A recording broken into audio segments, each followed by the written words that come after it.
What's up? What's up? What's up? What's going on, everybody? This your man Lucky. I'm here with another live stream. It's been a minute since my last live stream, and so I'm here. I'm here.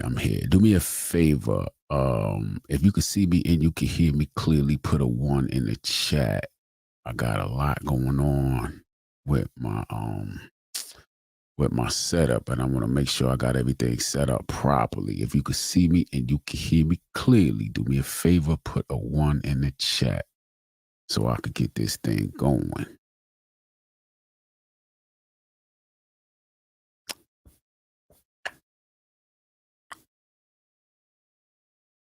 Looks like we already have somebody in the building. What's going on, Goldie? How you doing? I see you.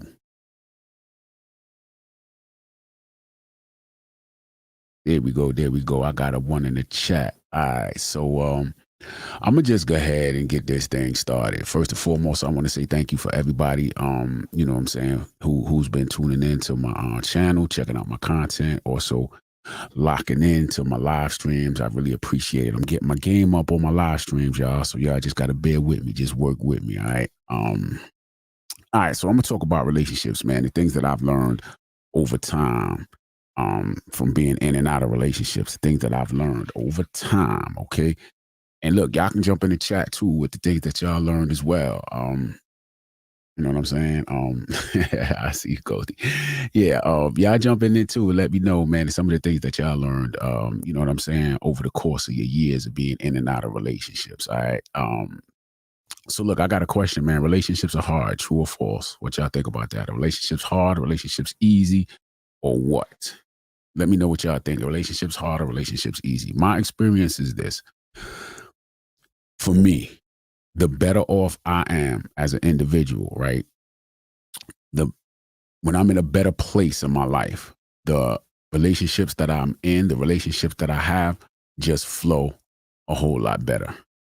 That's just what it is. At the end of the day, guys, when it comes down to relationships, it's all about you. It's all about you as an individual, okay?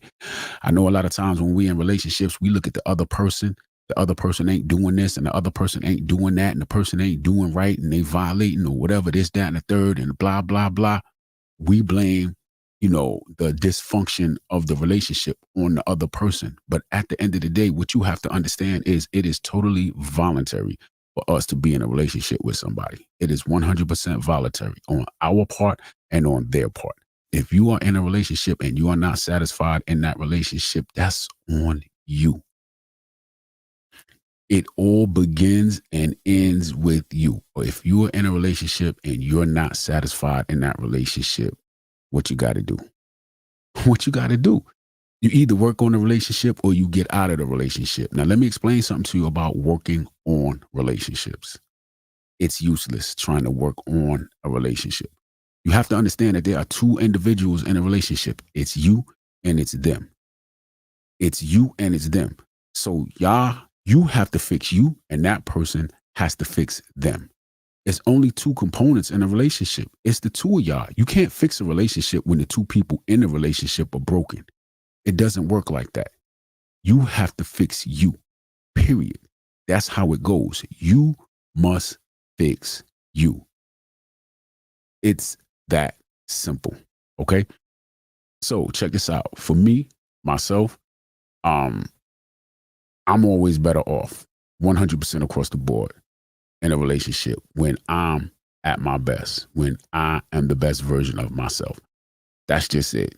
Guys, you got to be the best version of yourself before you think about getting into a relationship. Because I'm telling you, if you come into a relationship and you're not the best version of yourself, you're only bringing trouble into the relationship. You got to fix yourself. And the thing about that is not only do you have to be fixed, do you have to be in a good place, do you have to be the best version of yourself, but so does the individual that you're getting into a relationship with. Now, how do you know if they're the best version of yourself, of themselves? You don't. It's a gamble. When you go into a relationship, it's a gamble. That's just what it is. All right. You have to understand that. Okay. One of the things that we do is we overlook red flags in the beginning. Why? Why do we do that? because we like that person. We're getting emotionally attached to that person. That person look good, smell good. They check all the boxes and all of that kind of stuff. And so we overlook the little things to try to get to to try to get to the point where we're in a relationship. However, those little things that we overlook now are going to be problematic later on. I promise you. It always happens. It always happens. It starts and it ends with you guys. We cannot overlook the red flags. It is very, very important, no matter how small the red flag is. And I'm going to tell you this. A lot of times we try to learn how to deal with the red flag. We try to overlook it to the point where we learn how to deal with it. It's something small and you kind of say like, well, other than that, they're a great person. And so I'm going to overlook this. I guess I'm going to overlook that and I'll be able to get everything else. I'm telling you, over time, as that everything else that you're getting starts to dwindle down and you're realizing that you're not getting everything that you thought you were going to get, those 2 little red flags or 3 little red flags that you overlooked are now going to escalate. They're going to become bigger. So this is why you never overlook the red flags in the beginning. Another reason why you never overlook the red flags in the beginning, because at the beginning, more than likely, you're not emotionally attached to that person. So it's much easier to leave that person alone. I'm telling you, when you see that first red flag, leave it alone. Leave it alone. I promise you. Let me give a shout out to I don't know if that's Stefan or Steven. I don't know. I don't want to pronounce your name incorrectly. Let me see if I could I just want to give you a shout out, man. I appreciate your comment, man. Just want to give you a shout out. But yeah, guys, it starts and it ends with us. So if we start overlooking these red flags, man, all we're doing is we're setting ourselves up for failure.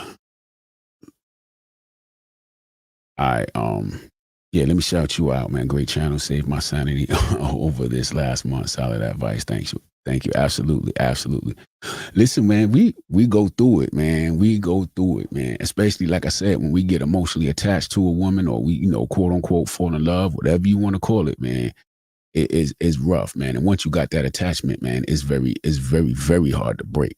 It's hard to break, man. And we find ourselves in situations that, and I'm not saying it doesn't go both ways. You know what I'm saying? For any women that are watching, it probably goes the same way with you guys too. You're emotionally attached to somebody and they're violating, they're disrespecting and all this kind of foolishness like that. And you want to walk away, but you can't.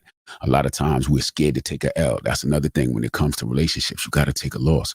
You cannot at all be scared to take a loss. Take the loss sooner than later. Trust me. Whenever you realize that this ain't it, this ain't doing what it's supposed to do, just go ahead and take that L. Take it. But see, what happens is you don't want to take that L because it's like, okay, I got a year invested. I got 2 years, 3 years, whatever it is. And you don't want to, you're looking like, I don't want to lose those 2 years or I don't want to lose those 3 years. So you don't want to take the L. So you stay and you stay and you stay. And what's going to happen is later on, you're going to start to resent the fact that you stayed because you tried to work things out and they didn't work out. They just got worse. And so now you 5 years in, you 6 years in, and now you sitting there like, now you twice as mad. See, you was little mad when you had 2 to 3 years in, or however much time you had in when you started thinking like, maybe I should walk away. Maybe I should leave this alone. But now you twice as mad because you stayed twice as long and things got twice as worse. They got twice as bad, twice as worse. Man, I just made up something new, right? But things got twice as bad. So now you resenting the fact that you stayed as long as you did. And now you sitting back looking like, man, I should have got out back then. Now you mad at yourself. You mad at the situation, and now you mad at yourself. Why I stayed so long. Now you're like, because you got all of this time, well, maybe I should stay. And it just becomes a vicious cycle, a vicious cycle, a vicious cycle. You got to take the L. Don't ever be afraid to take a loss. Listen, getting into a relationship is voluntary. Getting out of a relationship is voluntary. Period. And it all falls on you. You can't blame the other person for anything. Yeah, they may be doing this and doing that or whatever the case may be. But if you stay, you're part of the problem. You got to understand that. If you stay, you're part of the problem. You can't blame anybody for doing anything if you make the decision to stay in that situation. It all falls on you. You got to understand that. I'm telling you. This is why you always have to be the best version of yourself. I'm telling you, when you remain in tip-top shape, mentally, physically, emotionally, spiritually, financially, and all of that, it's going to make it that much easier to get up out of a bad situation. If you're not right emotionally, you're going to be relying on that person that you're with to provide you with whatever emotional validation you need or whatever the case may be. You're going to be relying on them. That's why you don't want to walk away. They're providing you with something that you don't provide yourself. You want to feel that warm and fuzzy feeling, even though you don't always feel it. You may feel it 2 days out of the week because the other 5, they acting up. You may feel it 1 day out of the week because the other 6, they acting foolish or whatever the case may be. Y'all understand what I'm saying? It all falls on you. Don't be afraid to take the L. If you got to take the L, you just got to take the L. It is what it is. It's going to be what it's going to be. All right. Look, guys, another thing like this, man. If it don't fit, don't force it. A lot of us try to force relationships, man. Yo, you really into that woman. She bad. She look good. She this, she that. Whatever the case may be. And you try to force the relationship. Guys, we can't force relationships, man. Can't force it, man. If she ain't gonna do right, man, just let her be who she is.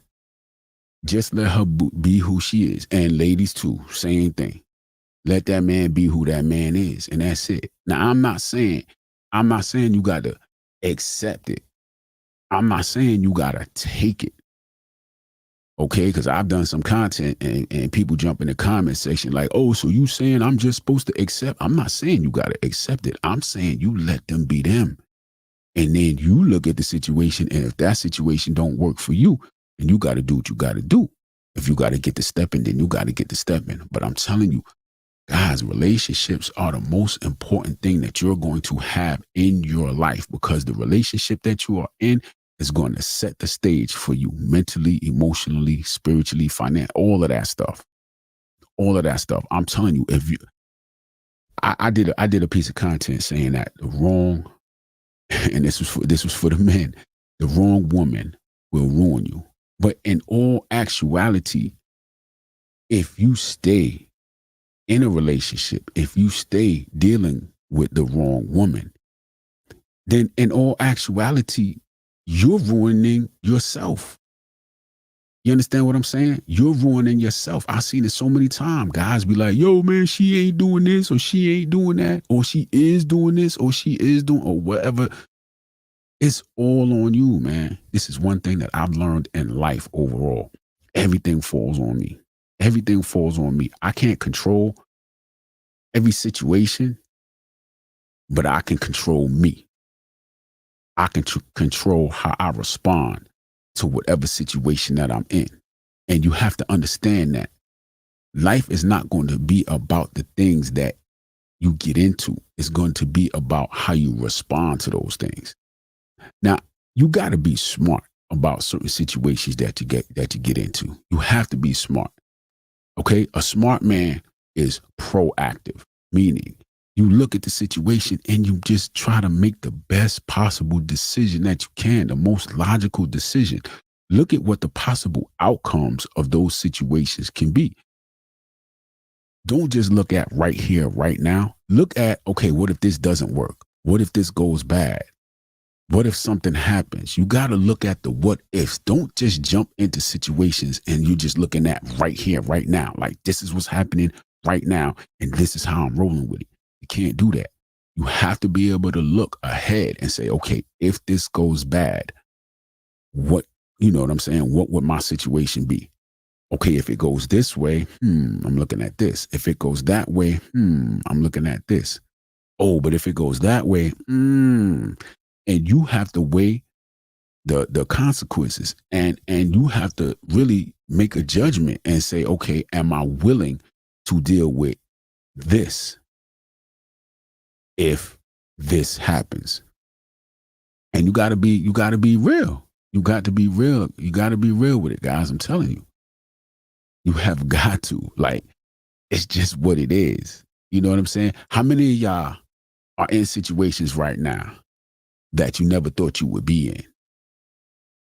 In the beginning, it was all lovey-dovey. It was all this. It was all that, or whatever.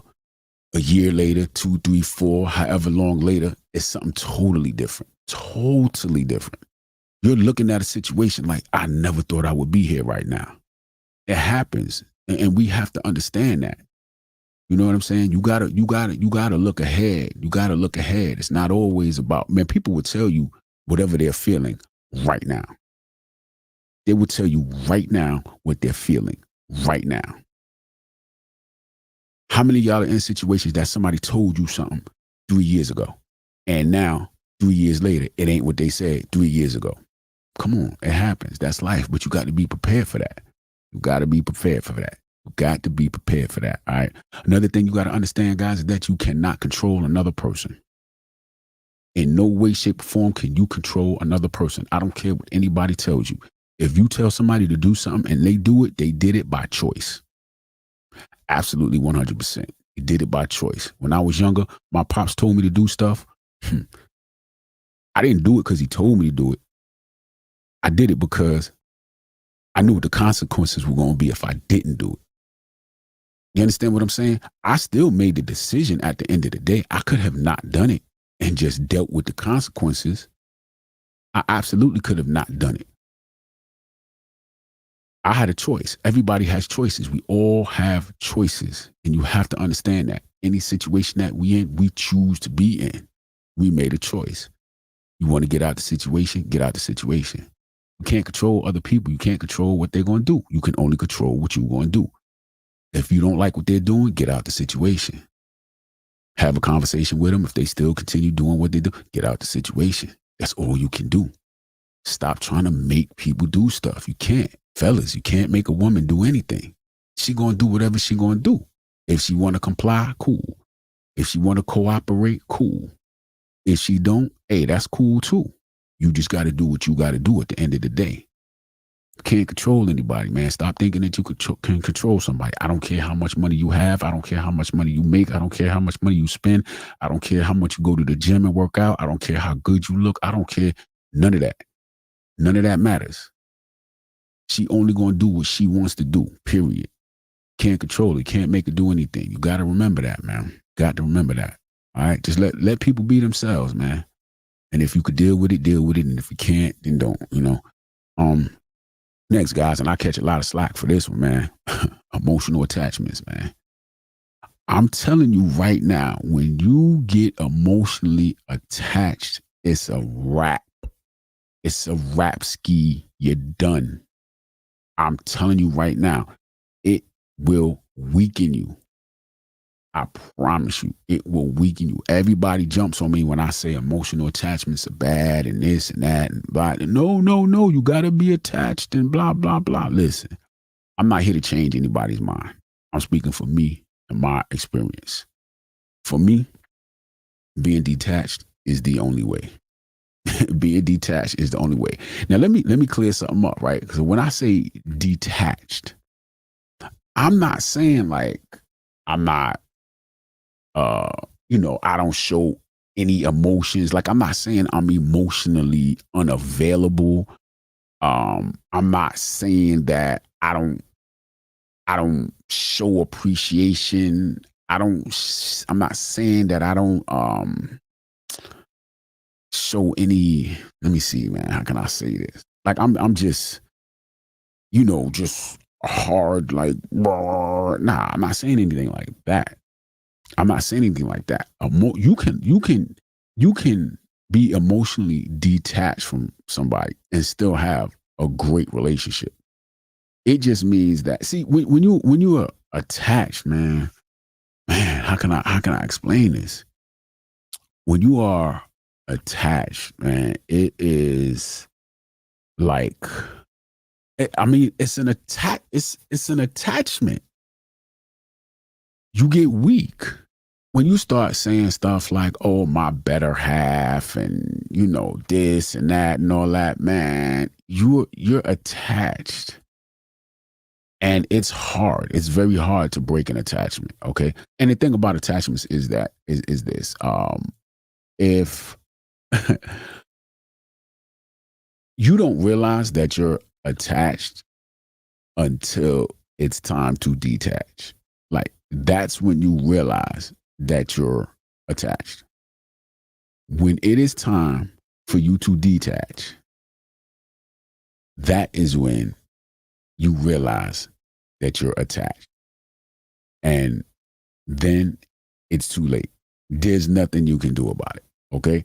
So guys, you got to learn how to be emotionally detached. Again, I'm not saying don't show any what's the word I'm looking. Okay. I'm not saying don't show any affection, I'm affection. I'm not saying don't be affectionate. I'm not saying don't be passionate. I'm not saying, don't like public display, everybody's different, holding hands and hugging, whatever, all that kind of stuff. Everybody's different when it comes to that. But I'm not saying, don't be appreciative. I'm not saying that when I say don't be emotionally attached.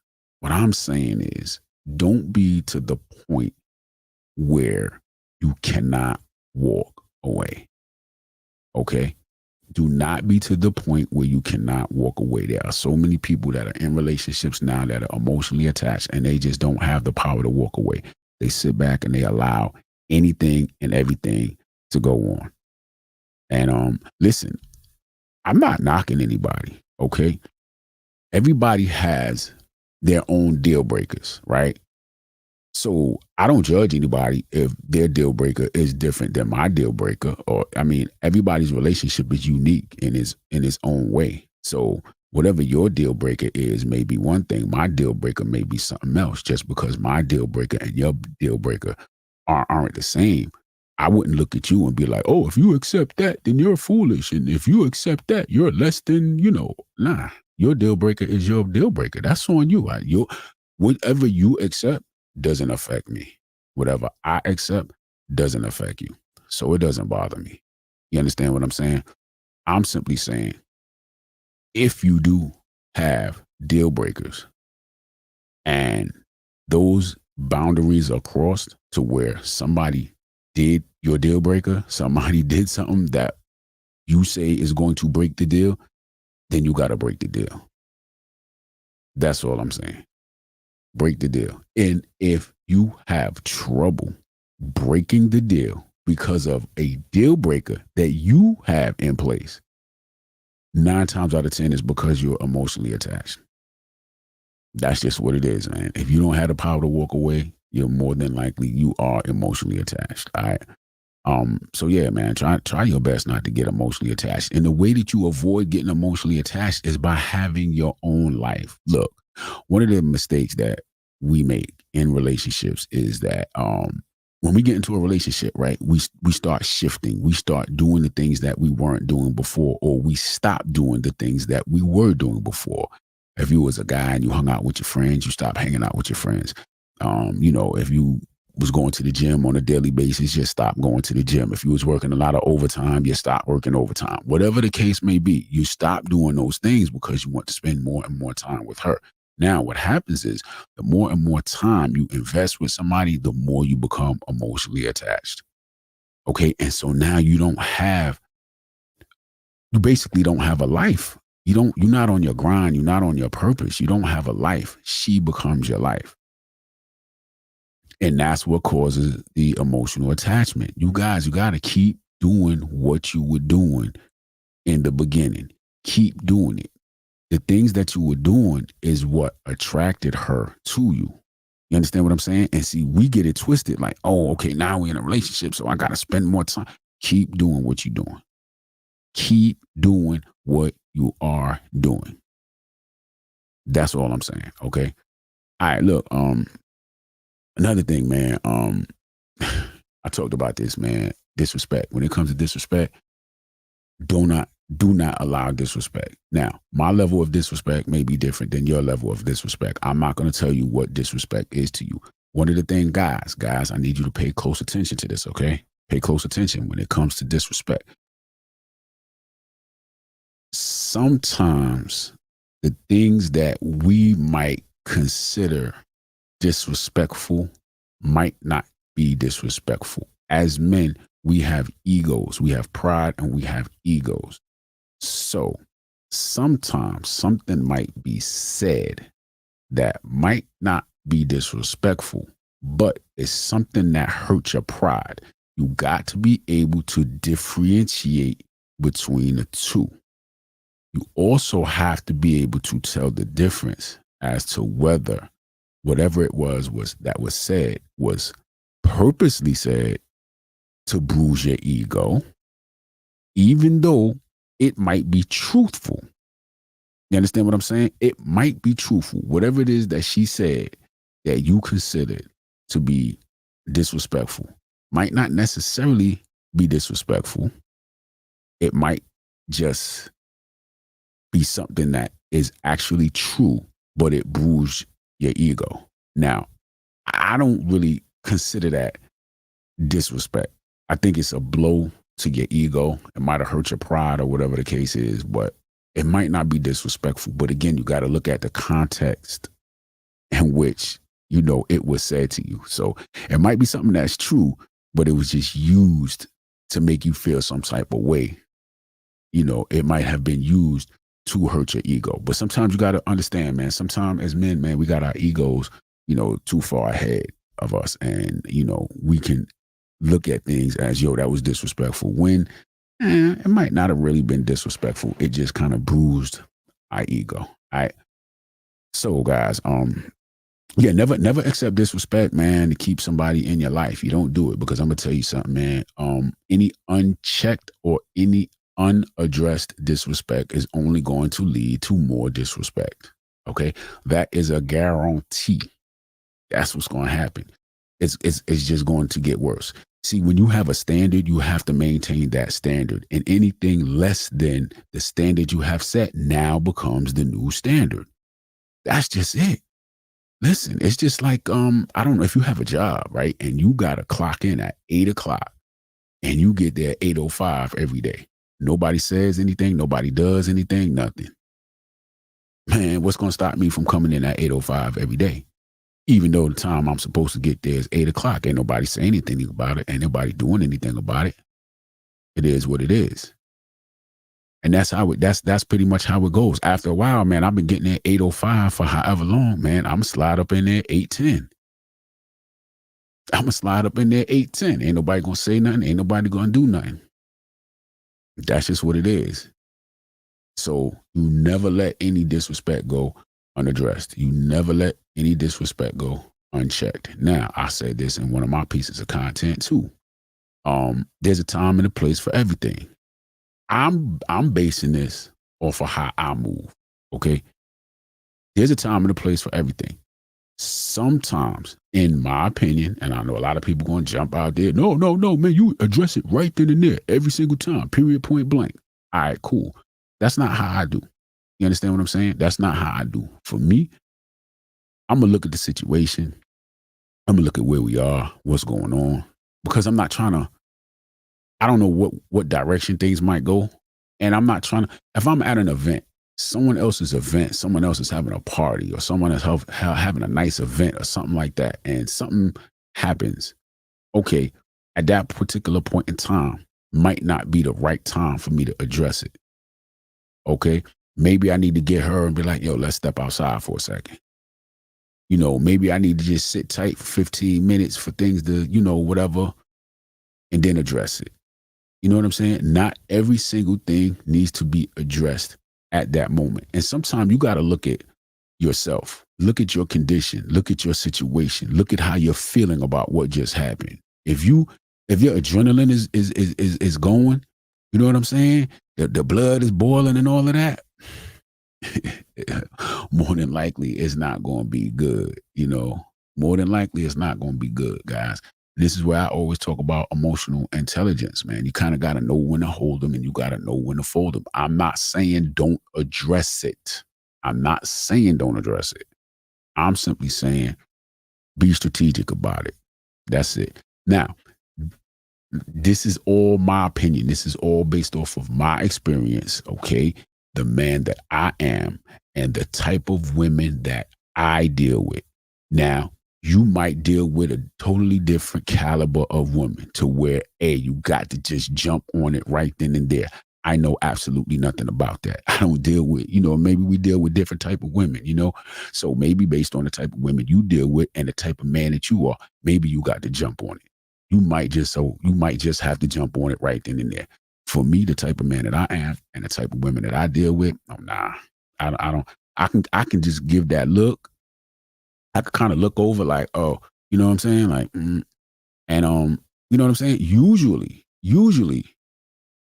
when I do that, they'll kind of know like, oh man, okay, I might have said something, or I might have. You understand what I'm saying? But again, guys, this is based off of my experience, and your experience might be a little bit different.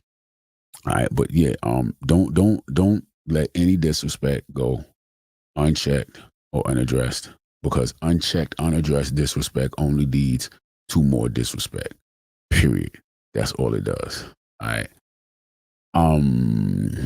What else, man? What else we gonna talk about, man? I got some things down here. Oh, okay. A lot of us, man, just want to be in relationships because we don't want to be alone. A lot of us are in relationships simply because we don't want to be alone. We'd rather be in a bad relationship than being good single. What's up with that? Look, being alone doesn't mean you're lonely. And if you think so, it probably means you just don't have enough to do. You're not enjoying life. You're not experiencing life. You might go to work and then come home. And that's it. Go to work, come home. Go to work, come home. Nothing else. Get a life. Get a life. Stop trying to use a relationship to take up your time. Because I'm telling you, a bad relationship is going to take up more than your time. It's going to take away your energy. It's going to take away your mental health. It's going to take away a whole lot more than you think it is. You ever been toward the end of a relationship, like the relationship just been kind of going bad, or just, it's been topsy-turvy, it's been turmoil and all this food, and you just feel drained. You just drained. You just ain't got no energy. You can't perform well at work. You know what I mean? You just not yourself. You just, you come home from work and you sit in the car for an hour before before you go inside, because you got to unwind from work. And then at the same time you unwinding from work, you got to prepare yourself to go inside because you really don't want to be in there. You just feel obligated to be there. I don't know why, but I'm telling you, man, it's okay to be alone. It's okay. There's nothing wrong with being alone. I know for a lot of people, maybe, I don't know, I think it might be the same for men and women. Society puts a lot on you when it comes to being single. Like, oh, you still single? Well, what's wrong with you? How come nobody likes you? And blah, blah, blah. Why you not married yet? I know for a lot of women to be like, well, why you don't have no kids yet? Or whatever. Don't let society try to tell you how you should be. You be how you want to be, period. Society is not going to pay them bills. You out here, with a kid, or you a single mother, you a single father, whatever the case is. Society ain't going to help you out. So don't worry about that. Be single. It's okay. Get to know yourself. A lot of us been in relationships for so long, we don't even know who we are anymore. You ever been in a relationship and you break up and you like, who am I? You know what I'm saying? You come home from work Now that you done finally broke up, got your own place, living on your own, you come home from work and you just like sitting around like, okay, what now? Your life has been um, totally attached and revolved around the other person that you don't even know who you are anymore. That happens a lot to people in relationships. You give so much, you give so much, you give so much of yourself to the point where you have none of you. You don't have any of you. It's not good. It's not good, but these are things that we don't even realize. Some of us be so unhappy and we don't even realize that we're unhappy because we don't know what happiness looks like. You don't even know what happiness looks like. People be asking you, what's wrong? You know, what's wrong? You be like, oh, no, I'm good. See, somebody who's good knows what good looks like. When people ask you, why you got that look on your face? Or what's wrong? Or blah, blah, blah. Trust me, people can tell. People can tell. Don't let society put you in a certain position that you don't necessarily want to be in. Or don't let society put you in a position that you feel like you have to be in so that you can fit in. It's okay. Being alone is not being lonely. Get a life. Find things to do. Get a hobby. Go back to doing the things you used to do. Reconnect with your old friends. Reconnect with your family. Travel. Whatever. I don't know.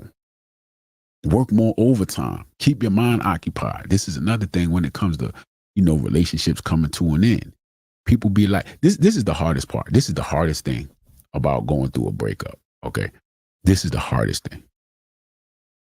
When you've been with somebody for a certain amount of time, you have already put together your future with that person, right?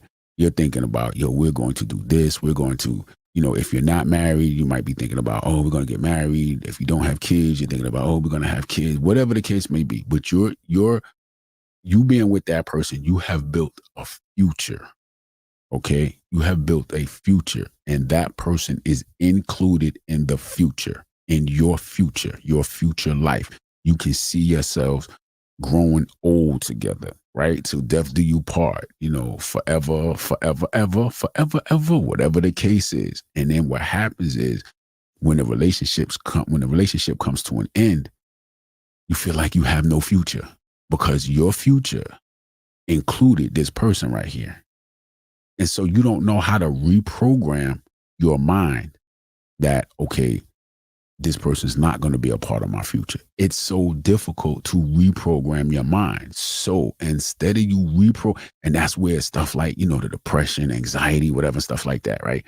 But you can't reprogram your mind because over the past 2 years, 3 years, 4 years, however long it's been for you guys that have been married 10, 15 years and all of that, y'all can't reprogram your mind like that. Listen, it took you 10 years or however long to program that. Like every day is just getting program.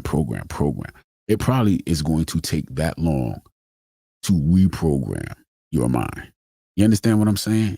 I think for every year that you put in a relationship, it probably takes you, when that relationship is over, if you've been in it for 5, it's going to take you 5 to really be totally like detached. If you were attached, it's going to take you 5 to detach. Because each day, it's like you keep building. Every day is another building block. If you've been, when you first going out with somebody, you lust over them or whatever, you feel all this and stuff like that. But as the time goes on and you keep building, it just every day you just building, man, for years. Each day you building, you putting more into it. It's a bigger investment. And then it's like,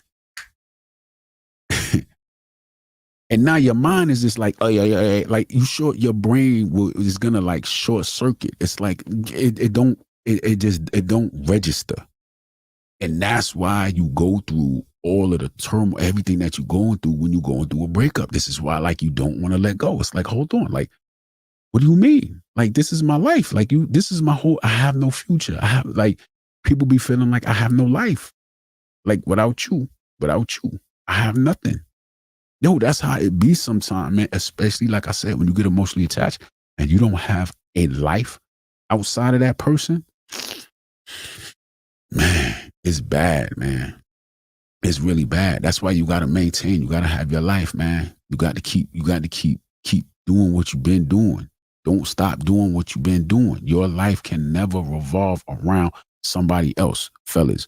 You got to always be on your purpose. I'm telling you, you got to always be on your purpose. Stop worrying about where she at and what she doing and you know what I'm saying, and all of that stuff like that. But I'm telling you guys, man.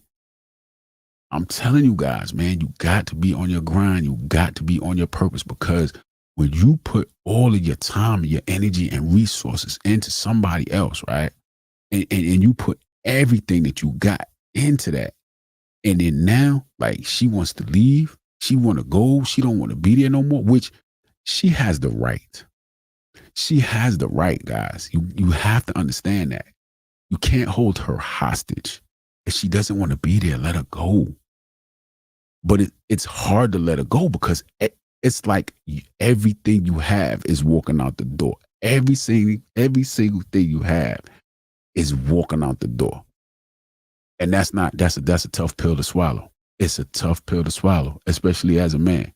I'm gonna tell you something, man. Most men that are in long-term relationships, or especially married men.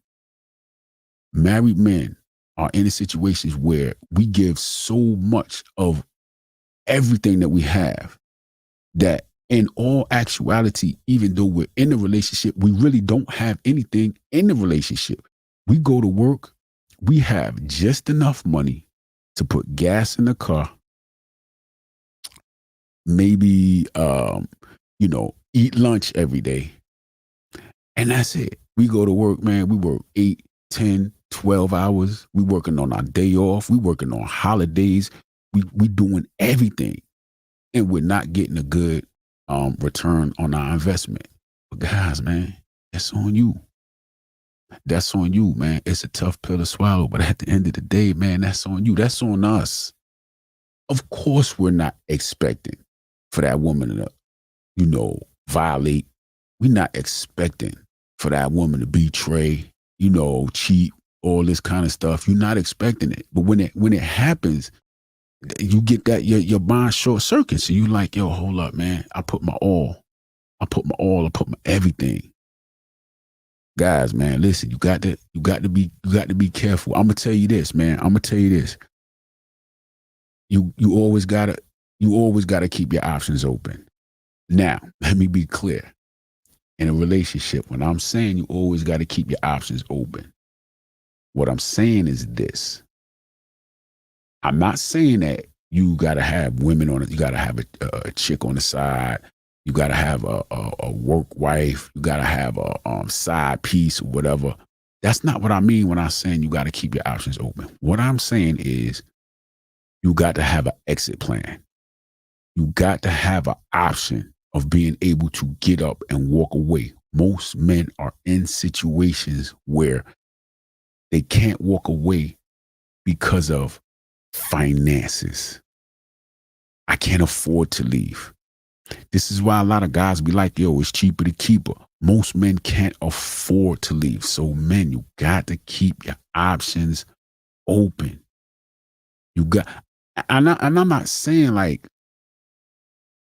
nah, maybe I am saying, you have to keep your options open. You don't want to be jammed up in a situation. A lot of you guys be looking like, yo, if I leave, I'm going to go through a divorce. I'm going to have to pay alimony. I'm going to have to pay child support. I'm going to have to do all of that.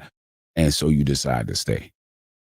Trust me, it's going to cost you more to stay than it is to leave.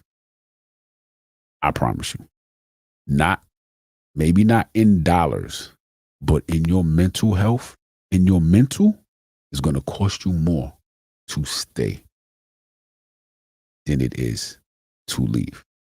Yeah, you're going to go through a financial hardship when you leave. Man, some of you guys, man, you might have to live in your car. You know what I'm saying? You might have to live in your car for a while. Or, if you are in a decent financial situation, maybe get a little apartment, rent a room or something like that, man. I see guys, man, who I see people move into a storage unit, man. I've seen men who go through a divorce, man, and then have to live in a storage unit. But, these guys are like, man, I'm better off in this situation because I have the peace of mind. Having peace of mind is everything. I'm telling you guys, having peace of mind is everything. But man, you got to keep your options open. Don't get in so deep to where you can't afford to get out. And so many men do that. You got to realize when you're in a relationship, guys, you're dealing with another human being. You're dealing with another human being who has rights. You got to understand, man, if that woman ain't happy, man, she going to want to leave. And you can't make her happy. That's another thing I learned about relationships, man. I learned about life, man. You can't make somebody happy. You cannot make somebody happy. You can give them everything that they say that they want. You can give them the world. You can give them the sun, the moon, the star, everything. As soon as you get home from work, you can cook them dinner. You can pay the rent. You can pay the mortgage. You can everything.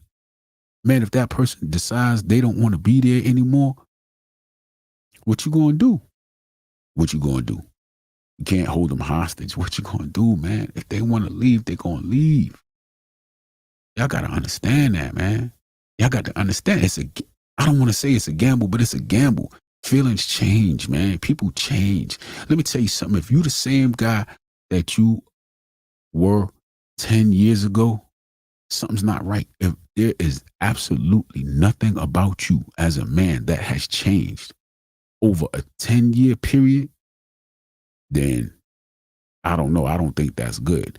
Now, I do believe, and I could be a little off with this, maybe because I'm a man and I'm just going through my experiences and the things that I've been through. I do believe that men kind of commit, like are more committed. I do believe that. I do believe that, women are the ones that are more likely to get up and leave. I'm not faulting women for getting up and leaving situations that they're not happy in. I'm not faulting. If you're not happy, ladies, if there are any women watching this live stream, if you want to leave, you have a right to leave. Okay. Even though, I know the guy's going to be like, well, she made a commitment and we supposed to work it out. And I get that. I fully understand with you guys. I stand with y'all on that. I agree 100%. However, you just have to understand and come to the realization that regardless of what she said she was going to do, she can do something different. And this is the realization that we have to come to when we're getting into situations. You have to go in looking at this could go this way or that could go that way.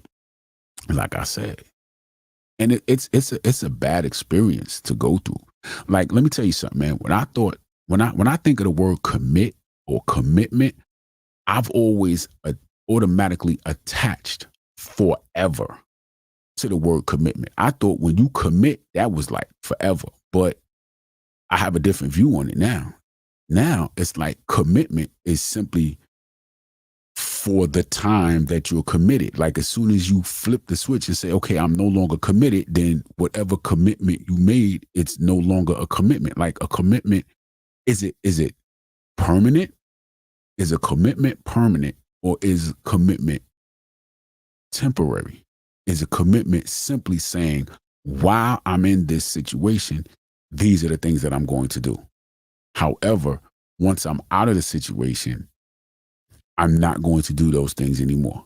So to me, there is no, if you make a commitment, there is no, once I'm out of the situation, I'm not going to do it anymore. No, you committed and that's it. Ain't no getting out. But I've learned over time, and maybe I was wrong. What do y'all think? What do y'all think commitment is as a man? What do you think commitment is when a woman commits, when you commit? I thought it was forever. Forever, ever. I thought it was forever. When you commit, this is what it's going to be. But maybe it's not. It's just while I'm here, these are the things that I'm going to do. Once I'm no longer here, once I decide I don't want to do this anymore, then that's it. The commitment ends right there. You know what I mean? That's one of the things I learned, guys. I thought commitment was just, yo, this is what it is from this point forward. But it's just one of the things, man, that we just have to learn, man. We have to understand. You understand what I'm saying, guys? Guys, listen, man. If it don't fit, don't force it. I'm telling you. If it don't fit, don't force it. I'm gonna tell you another thing that I learned, and my mother taught me this a long time ago. She taught me, man,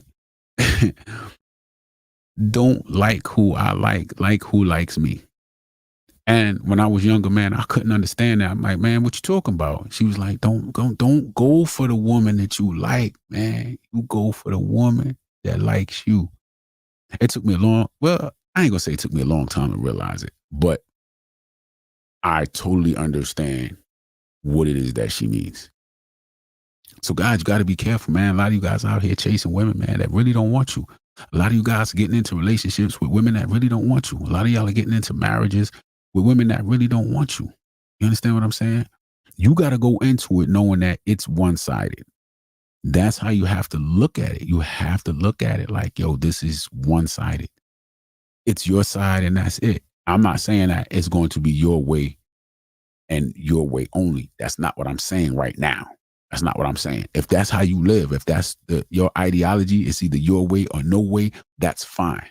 But I'm simply saying, like, when you're going into a relationship, the feelings that you have for that woman are one-sided.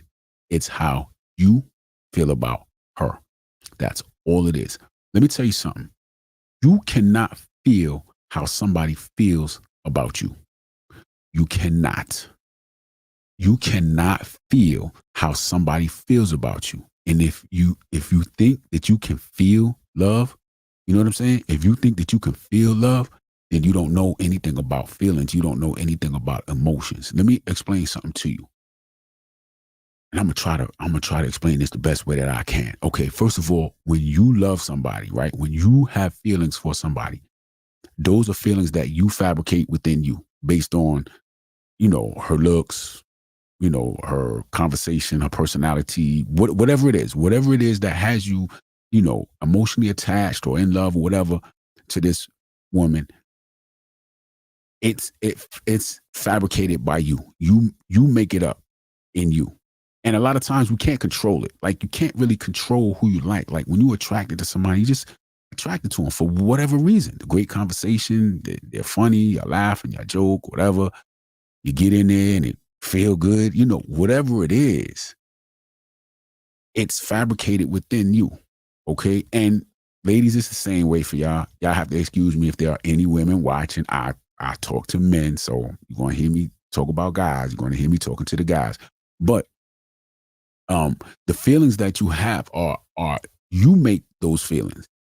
Now, this is the part that most people are not going to understand. When you feel, right, that woman feels a certain way about you, you're making that up. You're making that up. You cannot feel what somebody else feels because all emotions are internal within that person. You cannot feel her emotions for you. What you do is you look at the things that she says to you. You look at the things that she does for you. You look at the things that she does to you, and you interpret that. You interpret that as, oh, she loves me. So that warm and fuzzy feeling, you're making that up. You're interpreting that based on the things that she does for you. Or, ladies, the things that he does for you, to you, with you. You make that up. Let me break it down. You might understand this a little bit better, okay? You're in a relationship. Y'all been together for however long, right? Everything's going cool, whatever.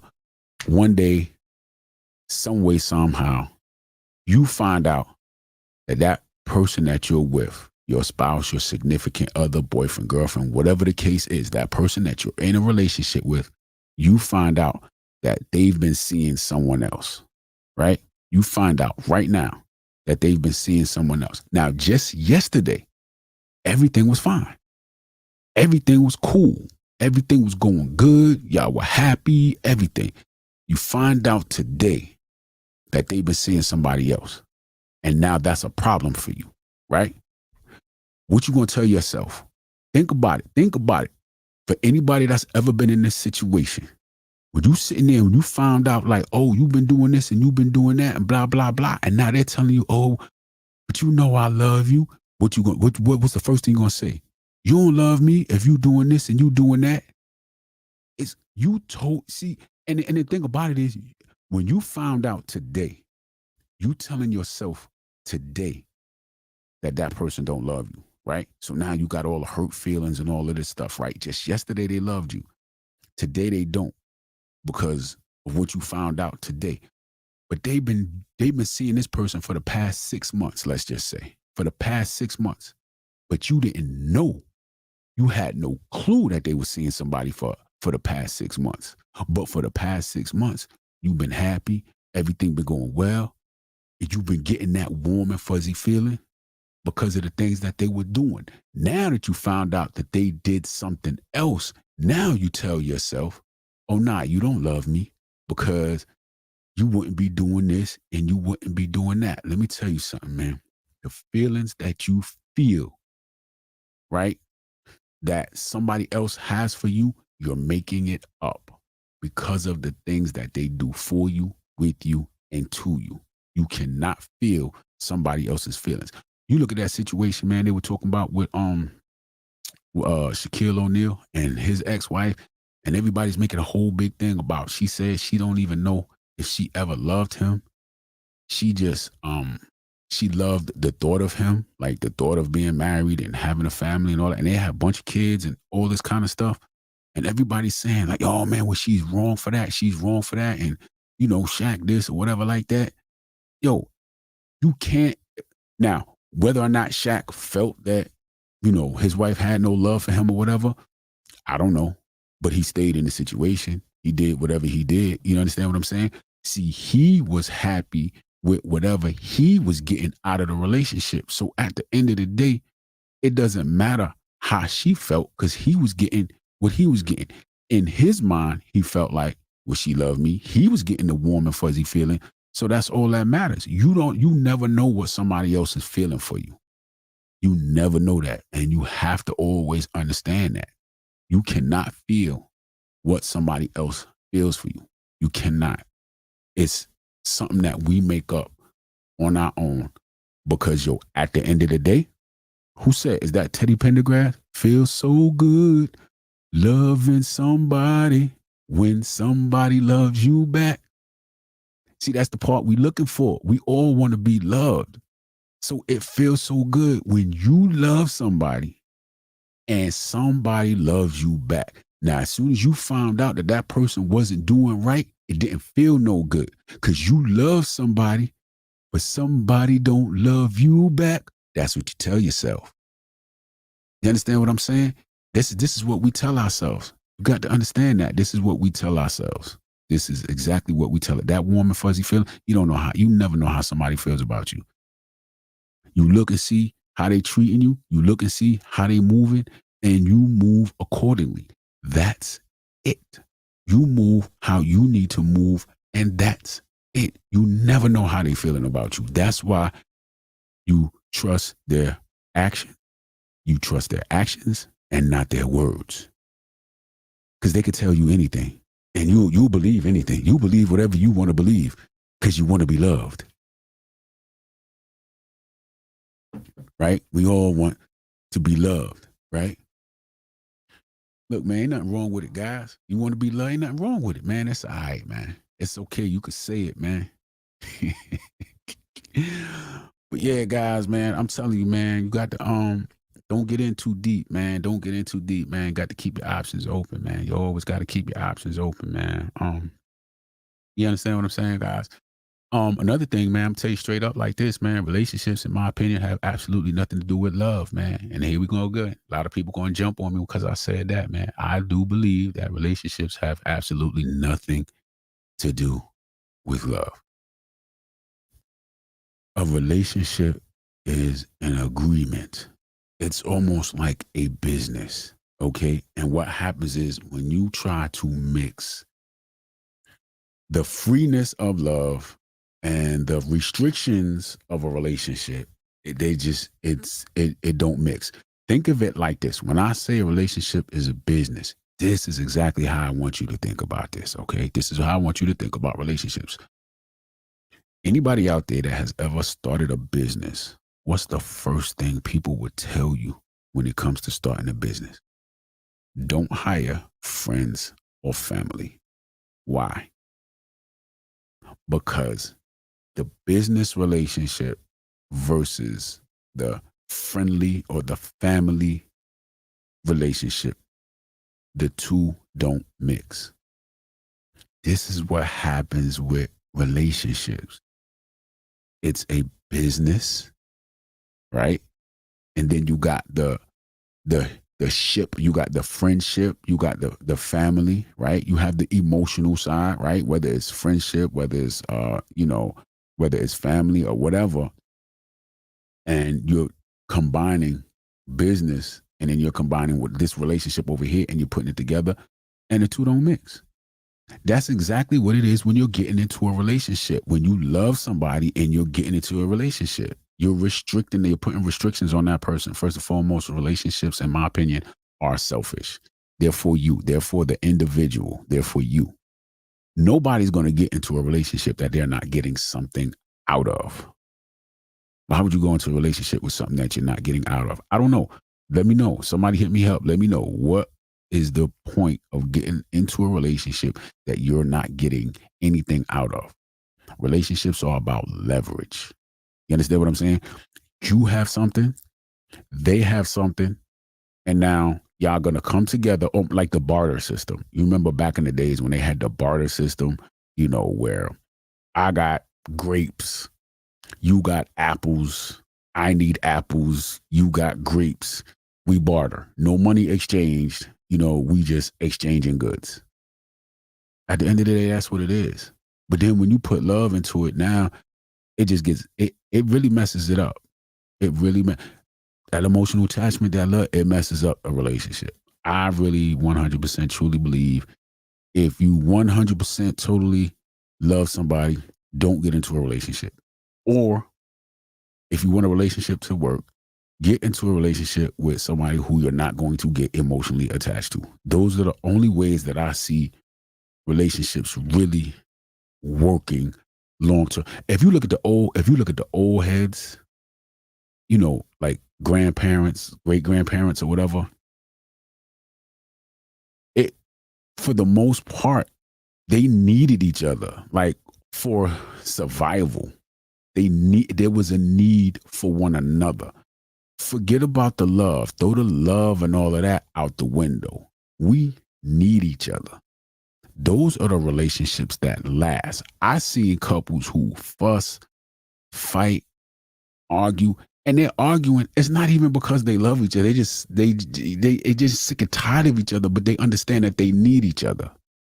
And that's what it is. Nowadays, nobody really needs anybody. It's kind of like, well, I can do this or I can do that. I don't need you for this. I don't need you for that. And that's why you see so many relationships, just everybody just breaking up, get together, break up, get together, break up. You understand what I'm saying? And I can go on and on about that. But I'm telling you, man, love and relationships have absolutely nothing to do with one another. It's when that emotional attachment comes in, and now you're trying to take that emotional attachment and you're trying to put all these rules and regulations on somebody. When you restrict somebody, it's not good. It's just really not good. And most of us get into relationships for selfish reasons. Let me tell you something. When if I'm dealing with a woman, right? And I don't want nobody else to have her. You understand what I'm saying? So what am I going to do? I'm going to lock her down. Why? Because for my selfish reasons, I don't want anybody else to have her. I want you here. You over here, you with me. You're with me. We're over here. No, you want to go? No, you can't do that. No, because you're over here. And when you're over here, you can't do that. That's what relationships are. They're restrictive. Anybody out there in a relationship that has no rules, no regulations, no restrictions, no terms, no conditions, no nothing? Y'all are just in a relationship and either one of y'all can just do whatever you want to do, when you want to do, how you want to do. Anybody out there in a relationship like that, let me know, man, and let me know how it's working out. You know what I'm saying? I will tell you this, though. In a relationship where there's not so much of an emotional attachment, I guarantee you there's a whole lot more freedom in relationships where there is no emotional attachment than relationships where there are emotional attachments. I guarantee you. I 100% guarantee you. Period. Point blank. Relationships are selfish, man. So, man, relationships and love, man, they don't have anything to do with each other, man. If you got a little bit of love, man, in a relationship, yeah, I mean, it's good. I think it'll help, man. But, man, at the end of the day, they don't have anything to do with one another. So do not get into a relationship because of love. Do not. A relationship takes a whole lot more than that. I'm telling you. Guaranteed, man. Man, what else? What else, man? If it don't fit, don't force it, man. I said that before, man. If a relationship don't fit, don't force it, man. Don't push it. Don't make it to be something that is not. And you got to look at yourself. You got to look at the individual. And if y'all don't mix, man, if there's no chemistry, man, if there's no connection, then what are you doing, man? What is it that you're doing? Explain to me, please. Help me. Help me understand what it is that you're doing. Why are you trying to force a relationship, man? Man, let me flip over my notes, man. Let me see. What else, man? Like I said, man, you gotta take the L, man. You gotta know when to let go. Another thing, man, you gotta prioritize in a relationship, man. You have to prioritize, man. At the end of the day, you gotta put yourself first. Now that doesn't mean that nobody else fits in your list of priorities, But at the end of the day, you have to put yourself first. Because if you're not good, then trust me, you're bringing more harm to the relationship than good. You have to always be good. You understand what I'm saying? You got to be good, man. If you're not good, man, leave the relationship alone. Step back from the relationship and fix yourself. Like I said, you can't fix a relationship. You have to fix the two people in it. It don't make sense, man. I see people be going to, we're going to go to counseling. For what? Like, we're going to marriage. No, you don't need marriage counseling, relationship counseling. Yeah, you got to fix yourself. You damaged. You know what I'm saying? And some of us be damaged and don't even know it. Some of us have little issues that we don't even really know about, That just be what it is, man. You know what I'm saying? Yeah, don't ever make somebody a priority, man, when they make you an option. Period. Point blank, period. Don't make them a priority when they make you an option. Again, all of this goes back to emotional attachments, man. You got to be detached, man. You got to be indifferent on the outcome. See, that's what it is. Guys, we be so focused on what the outcome is going to be. We done told everybody, we done told the whole world, this my husband, this my wife. We going to be together forever. We going this, man, some of y'all stay in relationships just because you don't want nobody asking you, hey, man, what happened? I thought y'all was going to be together forever. What happened, man? I thought y'all was the next power couple, man. I thought y'all was, what happened? A lot of y'all stay, man, just because y'all don't want to hear what other people are going to say. So you staying in a relationship, man. You unhappy. You don't want the outside world. Man, listen, some of y'all staying in relationships just because you don't want nobody else to have her. How many of y'all done did that? People, man, she ain't worth a damn, but I don't want nobody else to have her, man. I can't stand her if I see her and, such and such get together. Or I ain't going to be able to live, man, if I see her and, I go out to a restaurant and she there with another dude, man, I'm going to lose my mind. Some of y'all, man, y'all just be, and guys, man, you got to be careful, man. Y'all got to be careful, man. Sometimes women to do that too, man. You know what I'm saying? She just with you because she know you a good guy. She with you because she know you a good guy, man. But she don't want to let that good guy go, man. But you ain't really the guy that she really wants, man. Listen, man, I don't think no two people really want each other the same, equally. Somebody always wants somebody more than, the other person. I totally 100% believe that. Some of you guys are placeholders, man. I felt like that before. I'll be honest. I felt like that before, man. I think I'm just a placeholder, man. I'm just here till something better come along. You know what I'm saying? That's how I feel sometimes. Listen, man, guys, man, being a man is very it's a very unappreciated um role. You know what I'm saying? The role of a man, the role of a boyfriend, husband, whatever, man. It's I feel like it's very unappreciated. You know what I mean? That's just my take on it. I've never been on the other side, so I can't say, well, okay, well, being, wife is. I don't know. I've never been on that side, so I can't tell you. But I know that being on this side, it's like I feel like it's very very unappreciated. You know what I'm saying? But it is what it is, man. We gotta accept the fact that things are the way they are. Once you accept the fact that things are the way they are, then you can deal with it better. You know what I'm saying? And that's what I be trying to do, just letting you guys know, look, this is what this is, or this is what that is. I'm not the type of guy, I would never tell any guy that says, man, I'm thinking about getting married. I'm not the man that would say, man, never get married. I wouldn't do it. You know what I'm saying? If that's what you want to do, go ahead and do it. I would never tell anybody not to get married. But what I would say is, okay, think about what it is that you're getting into. Think about the pros and the cons. Think about this. Think about that. Think about that. I would put everything out there. I wish that someone would have sat me down and said, okay, I'm sure you have seen marriage from the outside. I'm sure you have seen it because, I grew up in a two-parent household. My mother and father were married until my dad passed away. So I seen the outside. I don't know the inner workings of what was going on behind the scenes. You know what I'm saying? I was a kid in the house, so I simply saw the outside. So I thought when I got out there that that's what it was going to be like, Nah.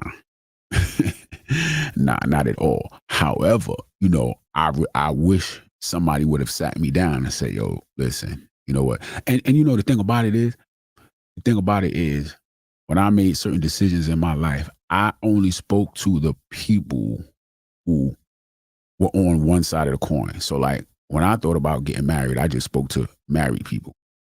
I should have spoke to divorced people. That's the mistake that I made. I should have went and spoke to all of the guys and women who were divorced and sat down and said, yo, I'm thinking about getting married. What do you think? You know what I'm saying? So that I could kind of get more of a balance of, okay, this is what, you know what I'm saying? This is what, you got the upside and then you got the downside. But I only dealt with the upside, so I never dealt with somebody who's been on the downside of it, so um that's probably what I should have done. All right, let me see here. Got a question. Let me see, get everything situated right here, right here. How you deal with loneliness as a man and keep showing up for yourself when you're at rock bottom? Okay. Um, Man, listen, you do something to occupy your time. That's what I do. That's what I did. You know what I'm saying?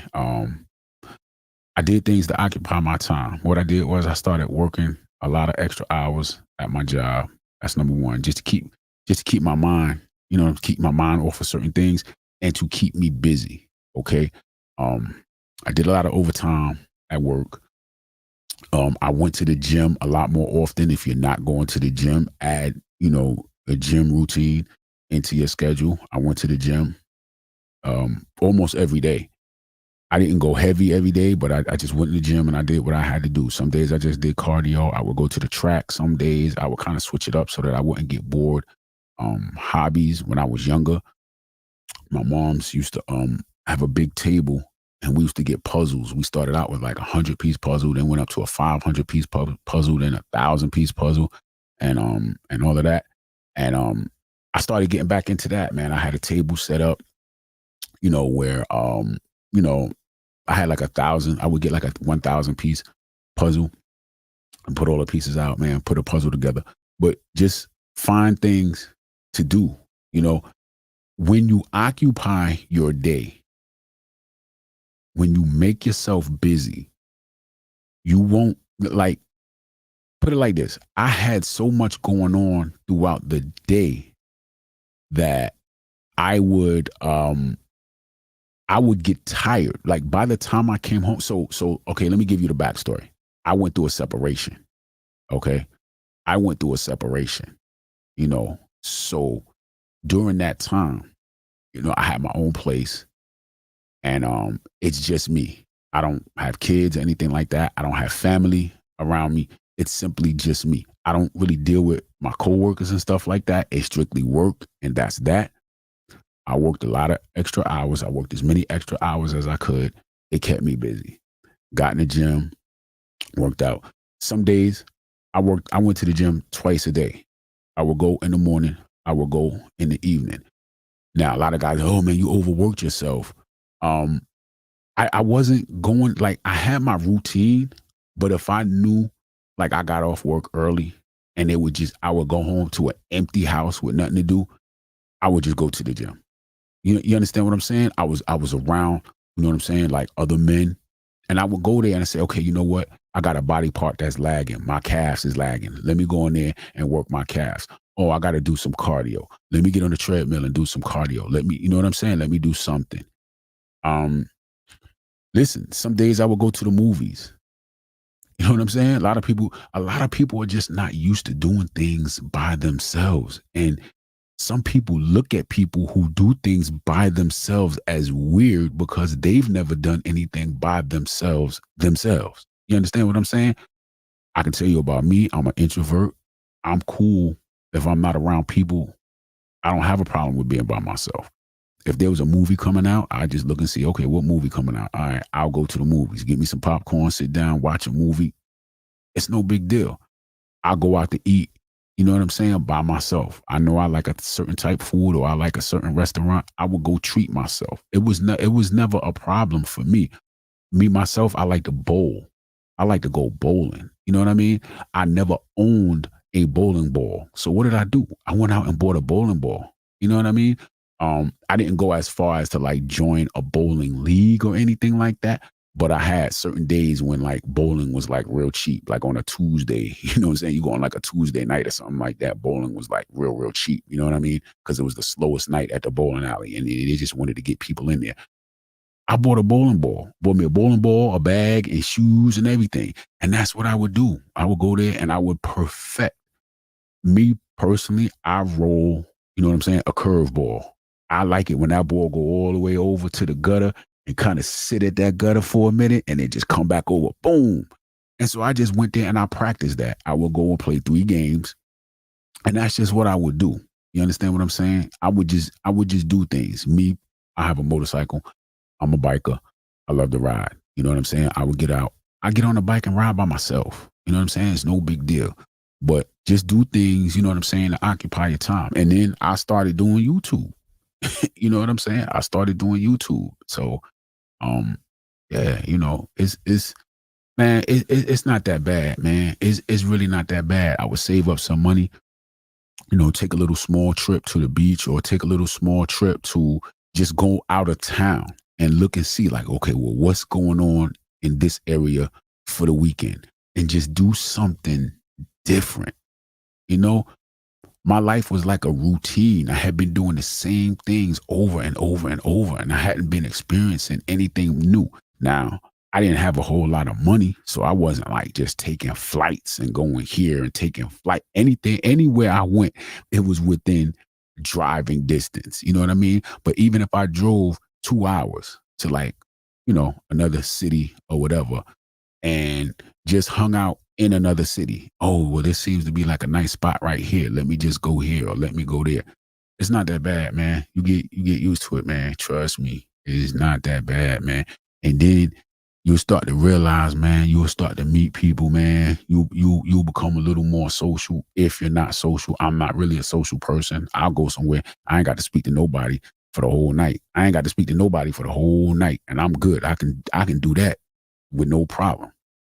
But you get used to it, man. It's not that bad, man. Just do the things that you love to do, and after a while, man, your day will be so packed. By the time when I used to get home at night, I don't do nothing but fall asleep and wake up tomorrow and do it all over again. You know, it's not like if I go to work, man, work 8 hours, man, and come home and I just be sitting around twiddling my thumbs, like, man, I ain't got nothing to do. Sit there wasting my time, watching TV or playing on, on my phone or whatever. I don't do none of that, man. I'm building, I'm learning, I'm educating myself, learning new things, man. Like I said, my hobbies and stuff like that, man. It's cool, man. It's cool. Appreciate you, man. AR Lifestyle, I appreciate you, man. Thank you. Thank you very much. Yeah, man. You know what I'm saying, man? Man, don't be afraid to take the L, man. Don't be afraid to be alone, man. Don't it's not I'm telling you, man. It's not as and I'm gonna tell you something, man. Man, during the time I was separated, right? Man, I had me a nice apartment, man. I had a nice apartment, I had a nice joint and everything, man.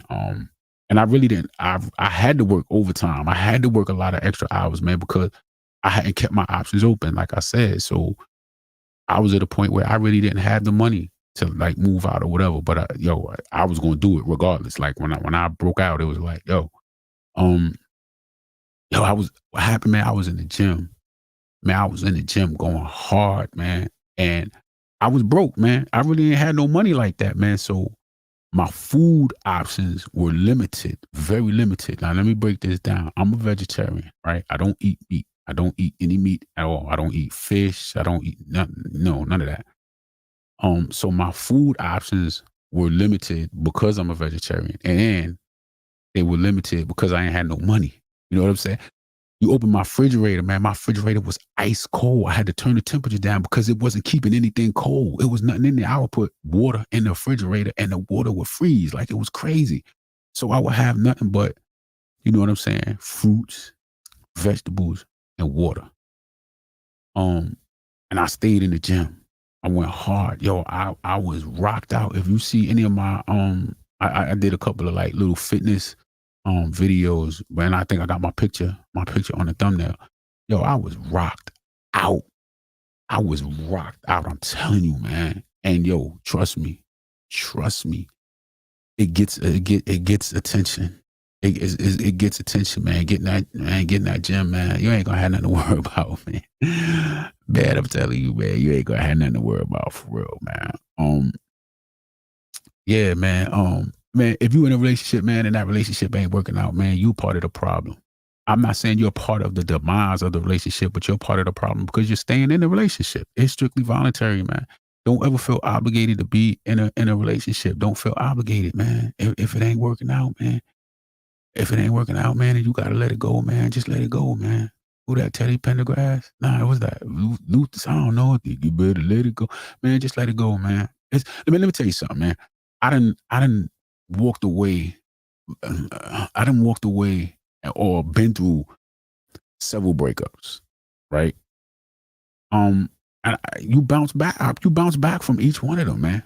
Each time you be like, "Yo, she's the one."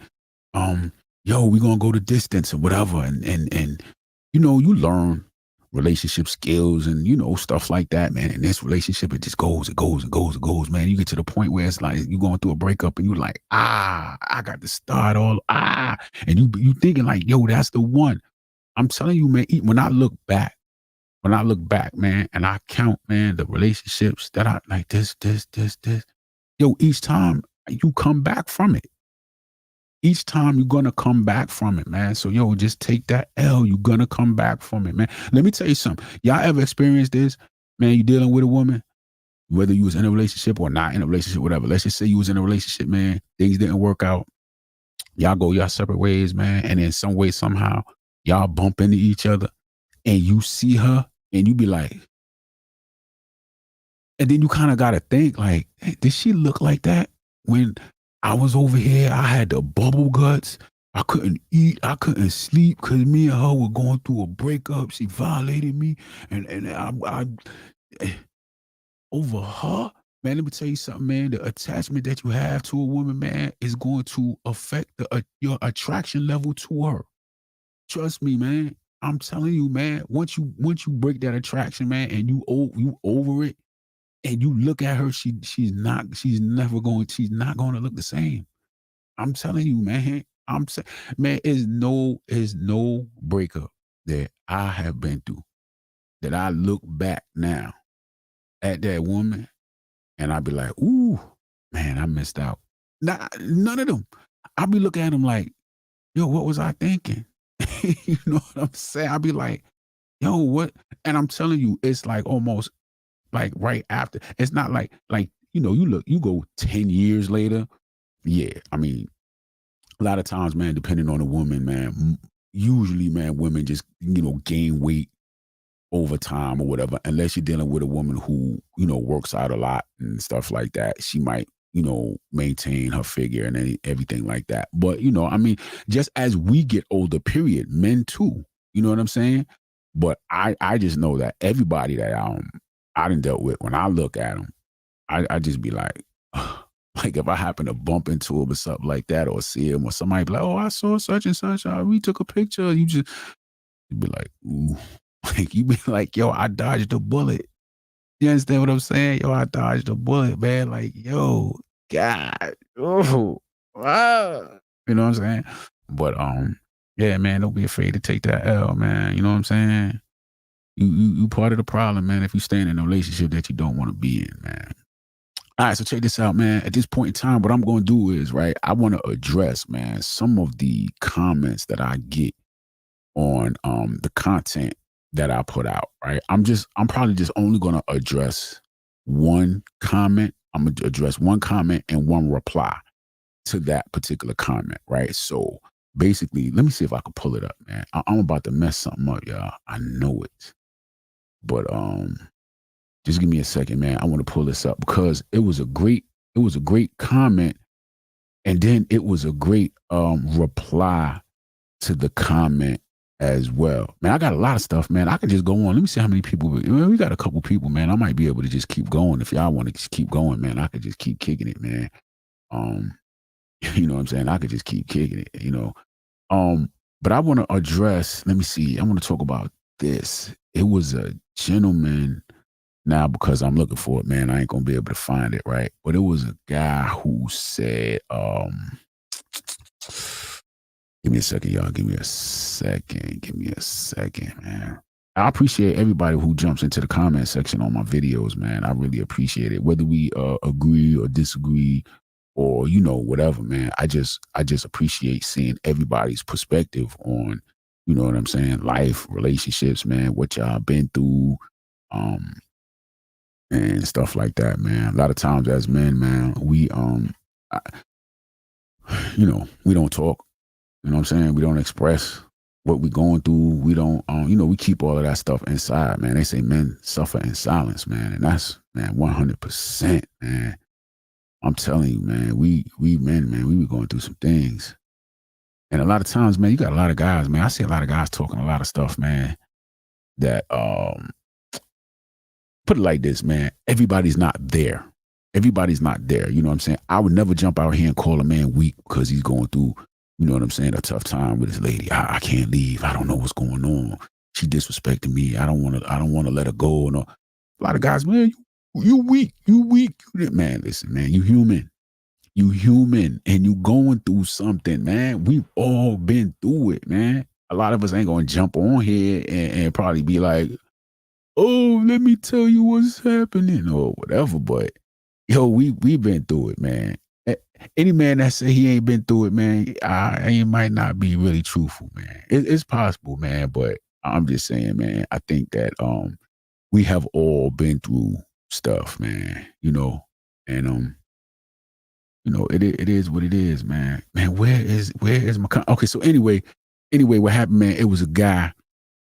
I want to say it was a gentleman who he jumped in the comment section on one of my videos. I can't remember what the video was talking about, but anyway, what he said was he's been dating. He been in a relationship, with his girl for a year. He's on his grind. He's on his purpose. He been grinding for the past year. He grinds 90% of the time, and now after a year, his girl switched up on him. She flipped. That's the word that he used. He said after a year, she flipped, and now she's complaining, saying that she wants to spend more time with him. Okay, cool. So then someone replied, and the reply was a young lady. And the young lady said, well, she communicated to you that she wants more time. So how did she flip? She didn't flip. She's communicating to you that she wants more time. And if you don't want to spend more time with her, that means you don't care about her. So when I looked at that comment, I was like, wow, okay. When I looked at the reply, I was like, wow, okay. So guys, y'all got to understand this. If you a quality guy, right? If you a good dude and you out here, you working, you on your grind and you doing, things that you're supposed to do and you're treating a woman well, naturally, guys, she's going to try to or want to lock you down. You understand what I'm saying? So, like I said in the beginning or at some point in this live stream, like you're gonna say one thing but do something else. Okay. If you've always been on your grind, guys, right? And you got to do this. You got to be on your grind. You got to stay on your purpose. Women, typically don't like a man that doesn't have anything going on for herself. If all you do is go to work and come home, typically for a woman, that's just not enough. I'm not saying you got to go out here and make six figures and be able to buy this and do all of this. I'm not saying that. I'm just saying have a grind. Have some things that you want to do in life. Have goals, dreams, ambition. Be motivated. Okay, these are the things that women like. Okay, these are the things that attract women to men. If a man is motivated, a man is not just satisfied. He doesn't just go to work and come home. He wants to do more. Okay. So you always want to do that. You always want to be on your purpose, guys. Also, being on your purpose will keep you from getting so attached to her. Okay. But you have to understand, guys, that when you are that guy, a woman is going to want more. She's going to want more. It's just natural. Okay. So you always have to prepare yourself for the flip. Always. They say, man, women are never satisfied, but I get it. Everybody is always going to want more. Everybody is always going to want more. Okay. So you got to prepare yourself for the flip. Okay. Be ready for it. If you're a quality guy, if you're a guy and you've been with a woman for a year, you know what I'm saying? Or a substantial amount of time and she's not trying to escalate the relationship, then I'm not going to say that's a red flag, but if she ain't trying to escalate, man, she ain't trying to go, then what are you there for? You might be a placeholder. You understand what I'm saying? You might just be holding a spot for the guy that she really wants. So, if she's not trying to escalate with you and it's been a year or it's been whatever, and she's not trying to move toward like, hey, what are we doing? You know what I'm saying? She's not asking you that, like, so where are we going with this relationship or, something like that. Then just be mindful. You just might be a placeholder,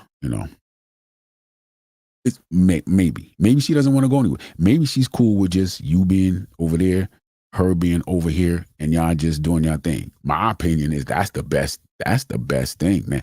Let me yo, when I was separated, that was the best thing right there.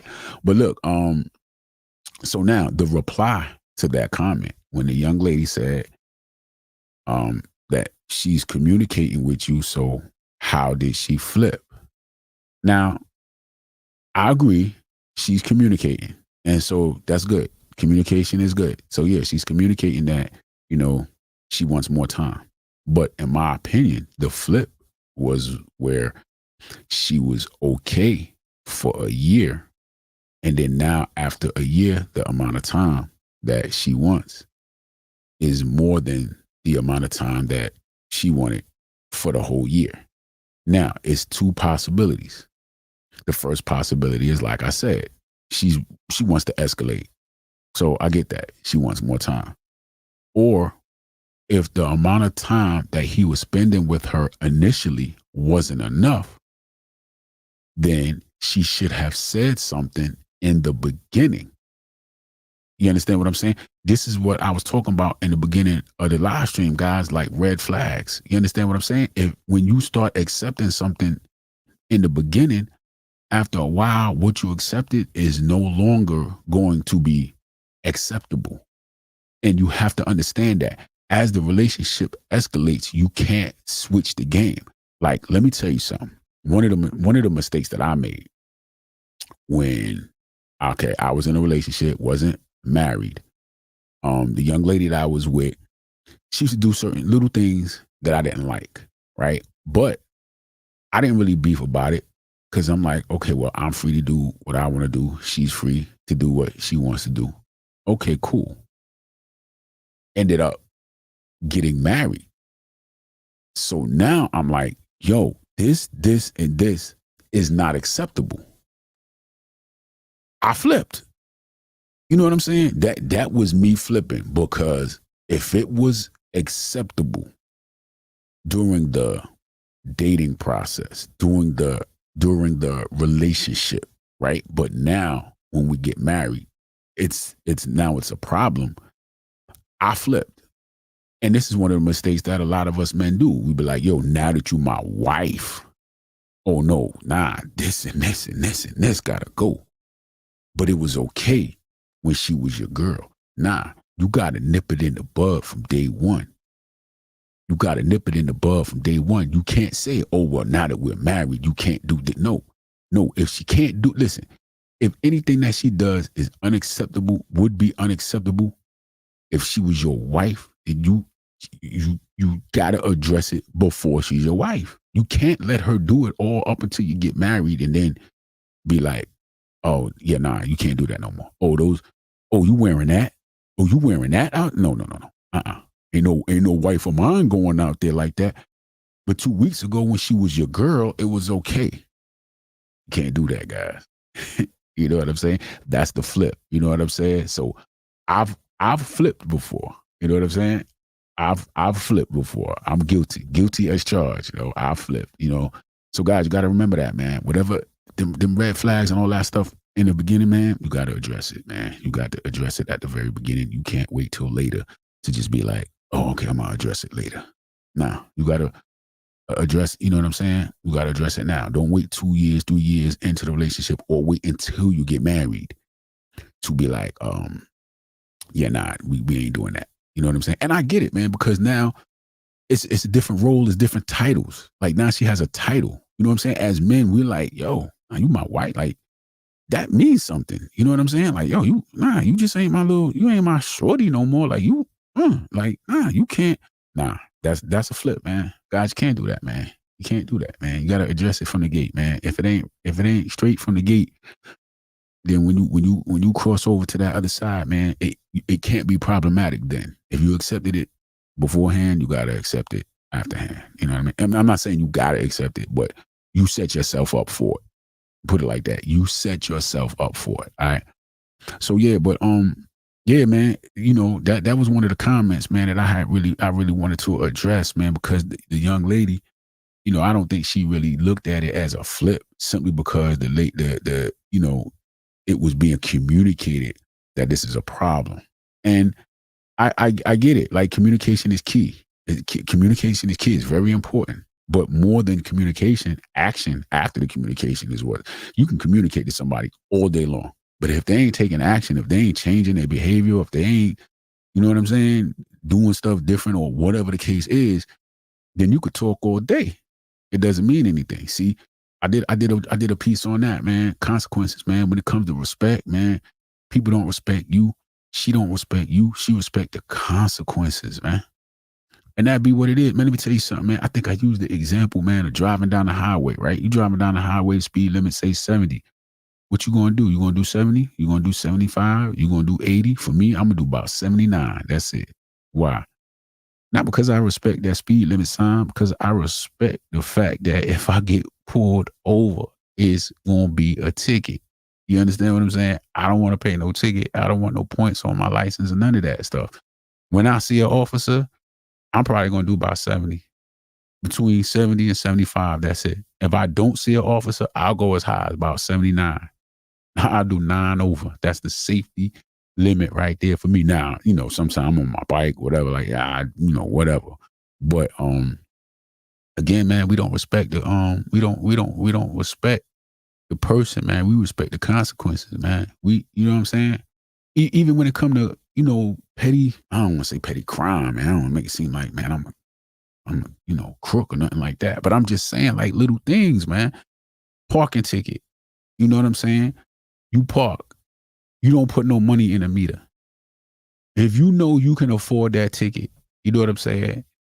Yo, okay, I ain't got no change on me, whatever the case is, man. Look, I'm gonna run out there. I'm gonna take a chance. Oh, okay, they got me. I got a ticket, man. A $15 ticket, $20 ticket, depending on where you live, man. I'm gonna tell you something. Where I live right now, man, people be complaining about tickets, man. I looked at a ticket, man, a parking ticket, man. The parking ticket was about $5, man. When I found out the parking ticket was $5, man, I cracked up, man. I said, you got to be kidding me, man. Y'all beefing about a five. Man, listen, where I'm from, man, parking tickets, man, $200.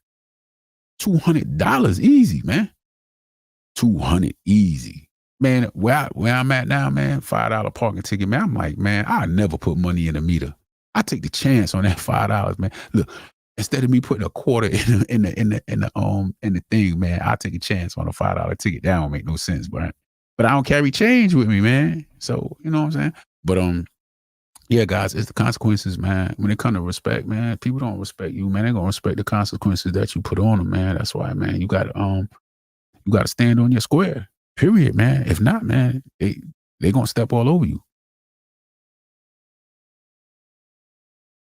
They're gonna step all over you, man. I'm telling you, man, it's bad. Man, I hope y'all ain't hear me slurping a little lemonade, man. Oh, y'all might have did.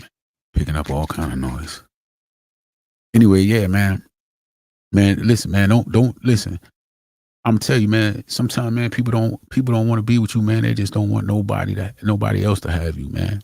You know what, man? I'm gonna be honest, man. I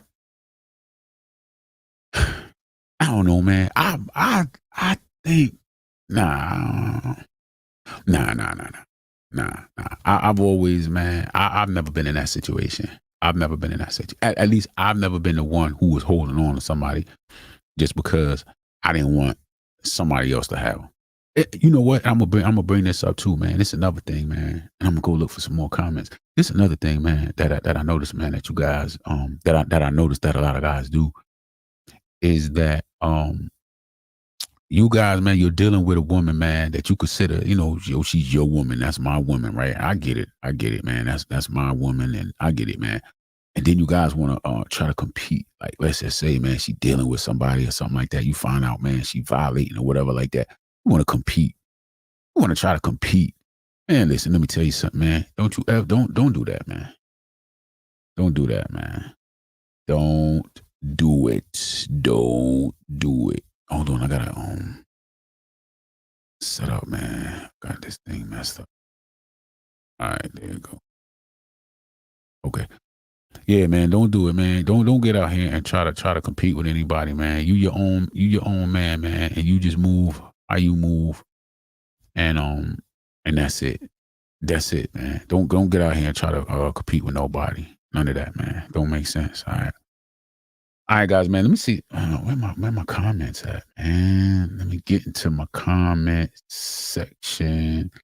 And I'm just go down the line. Let me see. I still got a couple people in here, man. So I might as well just keep it going. Pardon me. Let me this is only showing me comments on one. Okay, yo, I'm gonna check this out. So I did a video, right?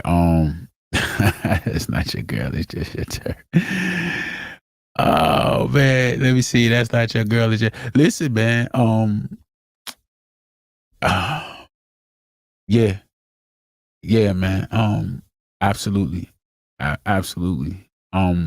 That's a How can I say it, man? I don't want to say that's a harsh way of putting it, but it's true. It's true, man. It's reality. It's reality at the end of the day. Simply because, man, and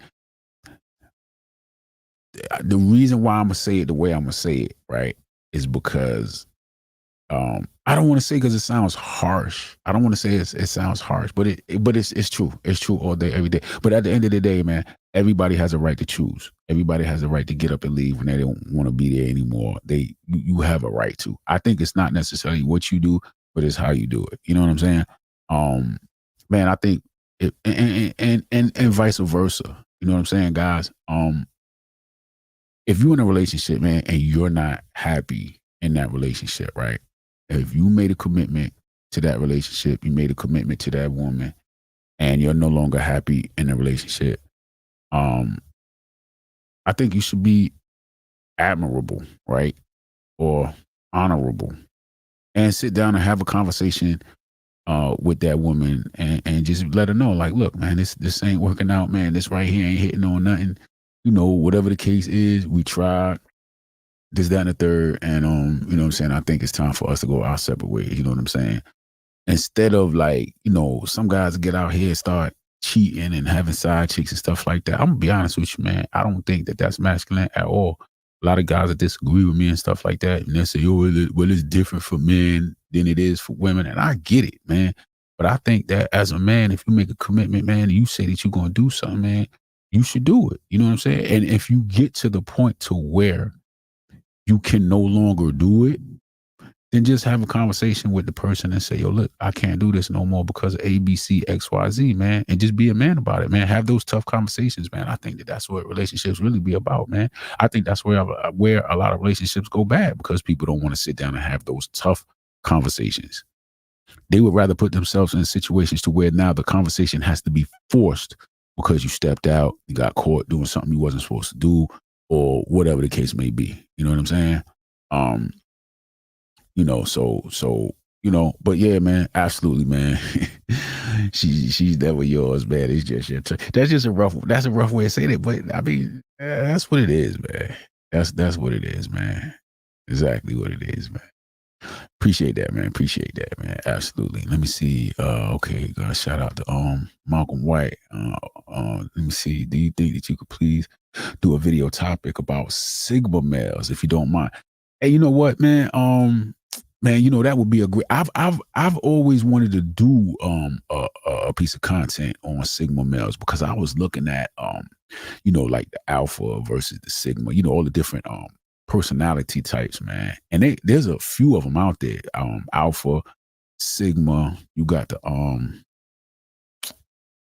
it goes by like the like when I think of what is it? Fraternities. When I think of like fraternities and stuff like that, it seems like they kind of go like with the, I guess the fraternity, like, you know, like I said, the alpha, you know, betas, sigmas. You got, man, I gotta pull it up, man, because I'm like drawing a blank right now, and it's crazy. Let me see if I can pull it up. Let's see if I can pull it up real quick, man. Um,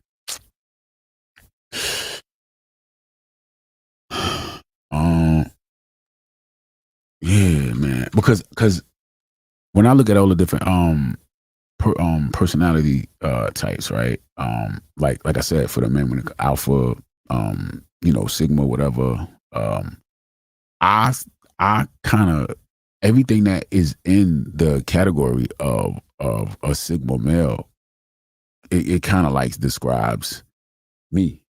You know what I'm saying? And that's what sparked me to want to kind of do a piece on like sigma males and stuff like that. Okay, here we go, man.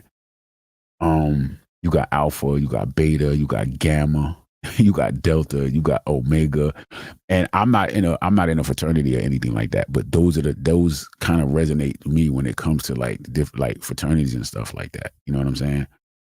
So I don't even know what that's about. Maybe that's what different fraternities are about. If you're alpha, then you go, you know what I'm saying? I don't know. Alpha, if you a sigma, then the sigmas go sigma. Is that how that works? If you're omega, um, let me see, omega personality type, then you go omega. I don't know. I'm learning something new here. So that might be what it is. But yeah. I could do that. I could do that. I'll do that. And yeah, so look for that soon, man. That'll be something interesting that I'll do. I personally feel like just based on looking at all the different personality types, man.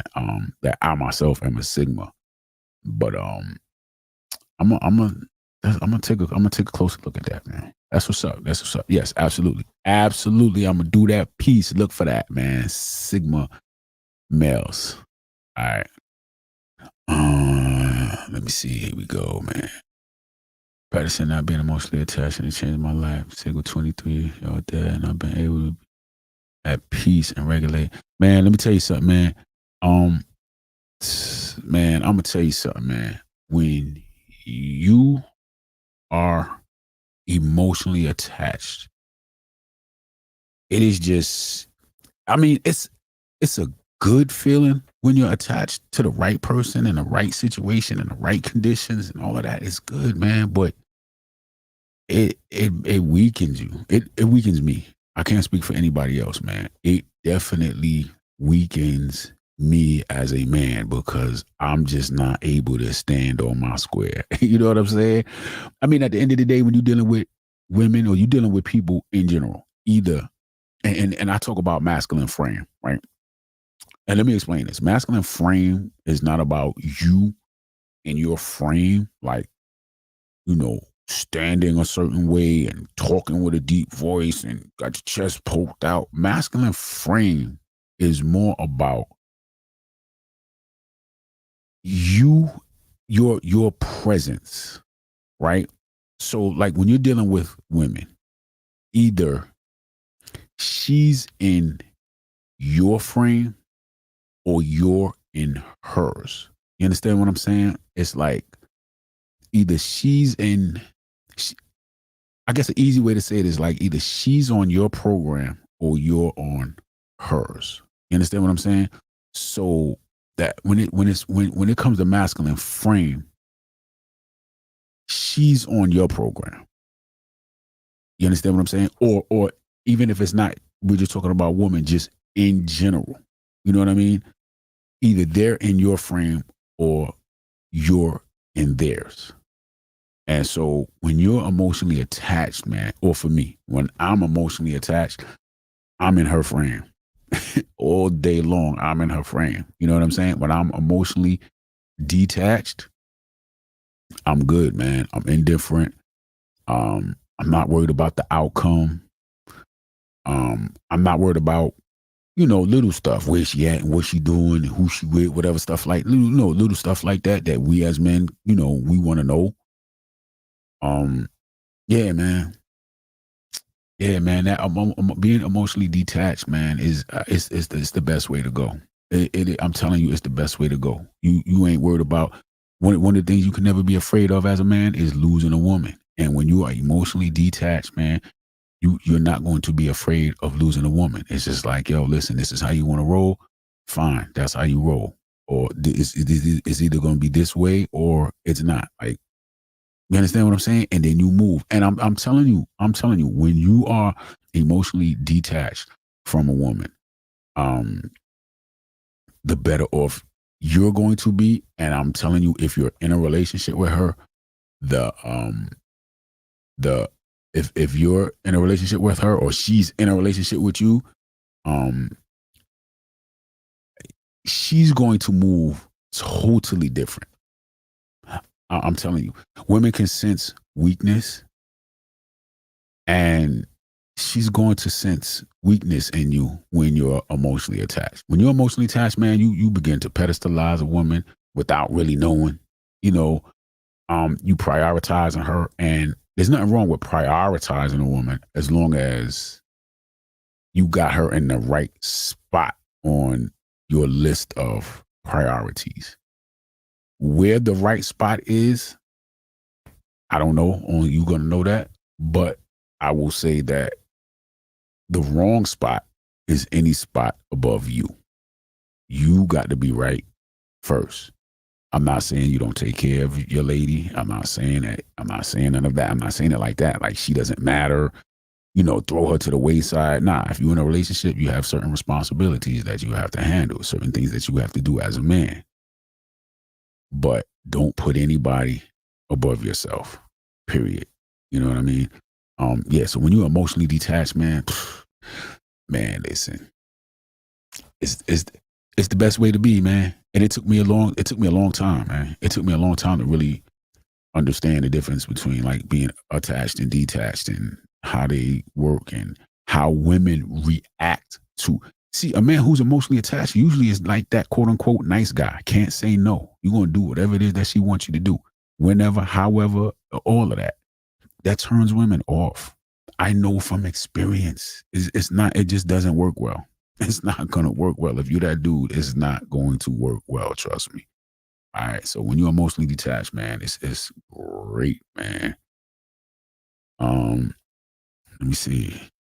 Man, because I mean he's hot, man. Let me see. That's why I say you shouldn't move in with a woman because you're automatically entering her frame. Absolutely. Absolutely. And you know what, man? I never even thought about it. Like, I've never thought about it like that. Okay. I have been that dude that has moved in with a woman, man. And yeah, and it wasn't good. I'm gonna say this. I'm gonna say this. It wasn't good, but it wasn't bad. Okay. My experience with living with a woman, it really wasn't a bad experience, to be honest with you. Man, let me tell you something. I have not been in relationships with bad women. I haven't. You know what I'm saying? I don't have experience with just being in relationships with bad women. Now, yes, I have gone through breakups. You know what I'm saying? Yes, I've had to walk away, but that doesn't, in my opinion, that doesn't mean that the woman was a bad woman. Okay. Sometimes things just don't work out. Some things just aren't meant to be. Some things have an expiration date. You understand what I'm saying? Any breakup that I've had did not end like in turmoil, and it wasn't toxic, and it wasn't like fussing and fighting and blah. It's not. I'm not built like that, and the women that I'm with are not built like that. The women that I've been with are not built like that. And so when it gets to a point to where it's getting like that, it's like, yo, hold up. Now we got to figure something out. Something got to go. You know what I mean? I get to a point where, you know what I mean? It just gets to a point where like, yo, I'm not going to deal with it anymore. You know what I'm saying? Like them times when you be looking in the mirror and you be staring at yourself like, yo, what am I doing?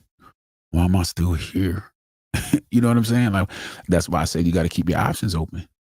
That's why I say you got to keep your options open, man. Because I'm telling you, man, if you don't keep your options open, and again, I'm not talking about keeping women on the side and having side chicks and side pieces and all that. When I say keep your options open, what I'm saying is keep your options open to where you have the ability to get out of the situation. So this is where it went bad for me because I was living with her, and then I made a decision like, yo, I'm leaving. You know what I'm saying? But I didn't have anywhere to go. You know what I'm saying? And then financially, I wasn't really in a situation. I mean, I had it. You know what I'm saying? I had to, what do you say, rob from Peter to pay Paul. Like I had to take money that was allocated for other things and put it together. And then, you know, I wasn't prepared. You know what I'm saying? But I did what I had to do. You know what I'm saying? But yeah, absolutely, man. That's yeah. You entering her frame, man. Man, you on point, man. You got a channel? You got a channel. Listen, man, what's your channel, man? I need this. I'm gonna subscribe, man. Yeah, that's absolutely right. I never looked at it like that. You absolutely right, man. When you moving in with a woman, um, when you move in with a woman, man, yeah, you're entering her frame, man. That's that's on point. Hold on. Let me see, man. Let me see my own. Let me see. Hold on, man. I got some little sound effects and stuff like that, man.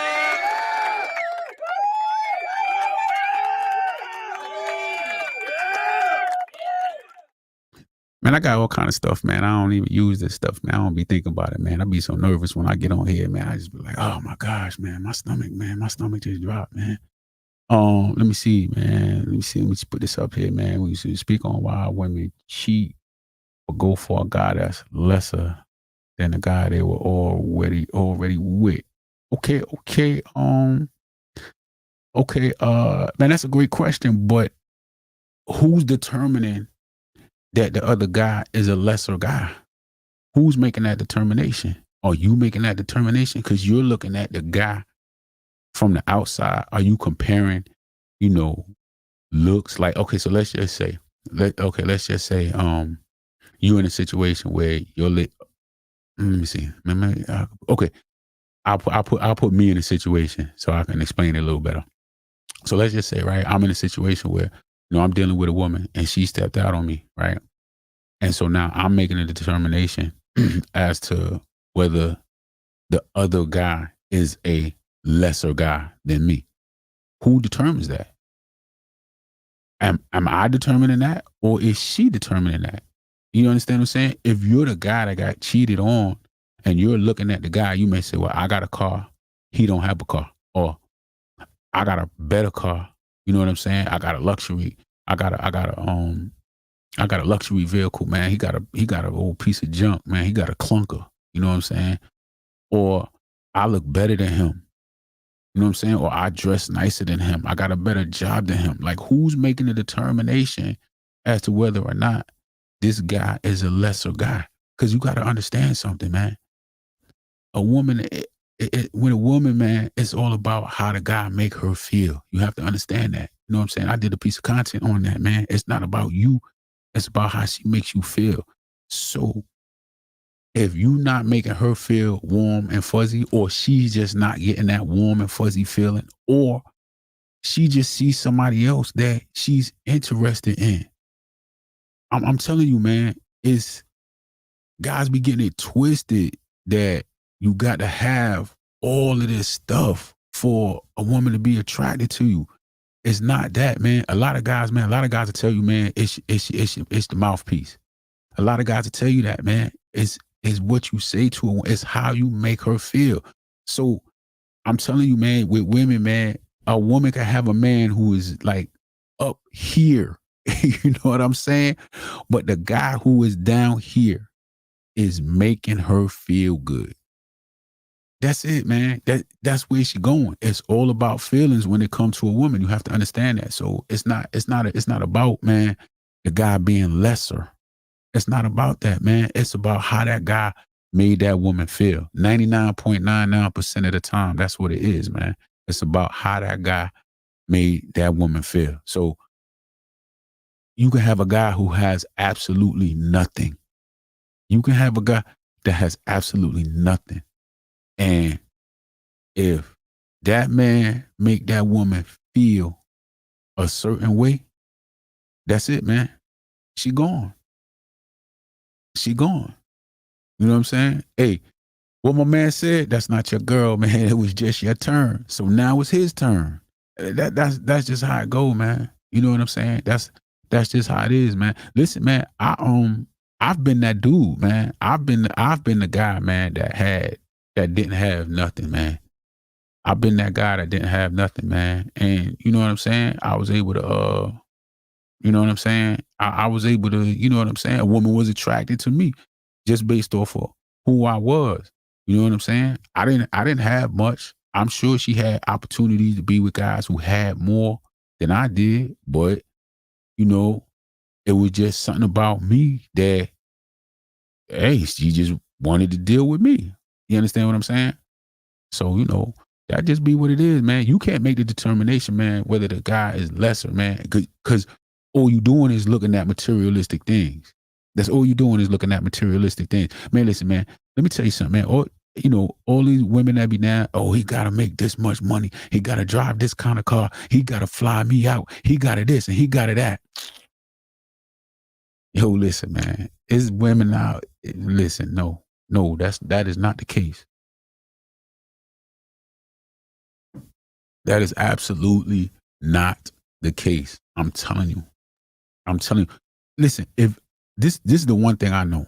This is the one thing I know, and I have learned this from dealing with women. Once you get in here, it's over.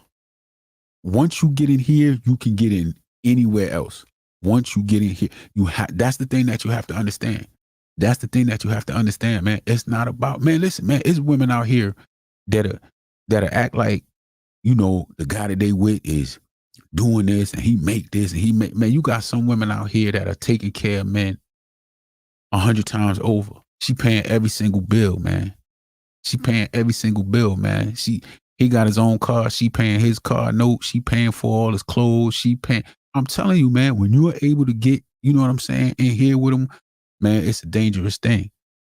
I'm telling you, it's a dangerous thing. It's not about that, man. If any man that's in a situation, man, where, you know what I'm saying, the woman stepped off, man, or whatever, I'm telling you, man, that guy, man, especially if you were going through a rough patch, man, if you was dealing with a woman, man, and y'all just bumping heads, man, y'all just can't seem to get, y'all argue and stuff like that, man, and it's probably a guy, man, that just came along. Oh, what's wrong? Why you got the sad face? Oh, you single? Oh, how long you had that? Yeah, like, yo, and a guy come, man, and she just in a state of mind to where y'all just got into an argument or whatever like that, man. And this guy just come along and he's saying all the nice things. He's saying all the things that you used to say. You know what I'm saying? And all that. Yo, it's a wrap. It's a wrap, man. It's a wrap, man. You know what I'm saying? Let me see. In my opinion, man, one with you, she thinks she better than you. Absolutely, hypergamy, man. That's hypergamous, man. I believe it's about maintaining her attraction over long term by maintaining. Man, listen, I'm telling you, man, that masculine frame, and that's really what it is, man. That masculine frame, in my opinion, man, is going to override everything else. Everything else, man. And that's why I used to question. I used to be like, man, why she dealing with me? You know what I'm saying? And I look, man, hold up, that guy, he got that, or this guy got that, or whatever. Man, I had nothing, man. And never compare yourself to another man, first and foremost. Never compare yourself, man. But, you know, that's what I was doing. I was just kind of like, yo, why? I don't get it, man. I'm confused. But that's what it is, man. I'm telling you, that masculine frame, man, when you get in here, when you get in a woman, man, I promise. This is why, and I know I'm going to catch a lot of slack for this, but this is one of the things, man, that a lot of men understand when it comes to women. Now, I know y'all going to beat me up on this one, man. I almost don't want to say it. I almost don't want to say it, but I'm gonna keep it honest with y'all.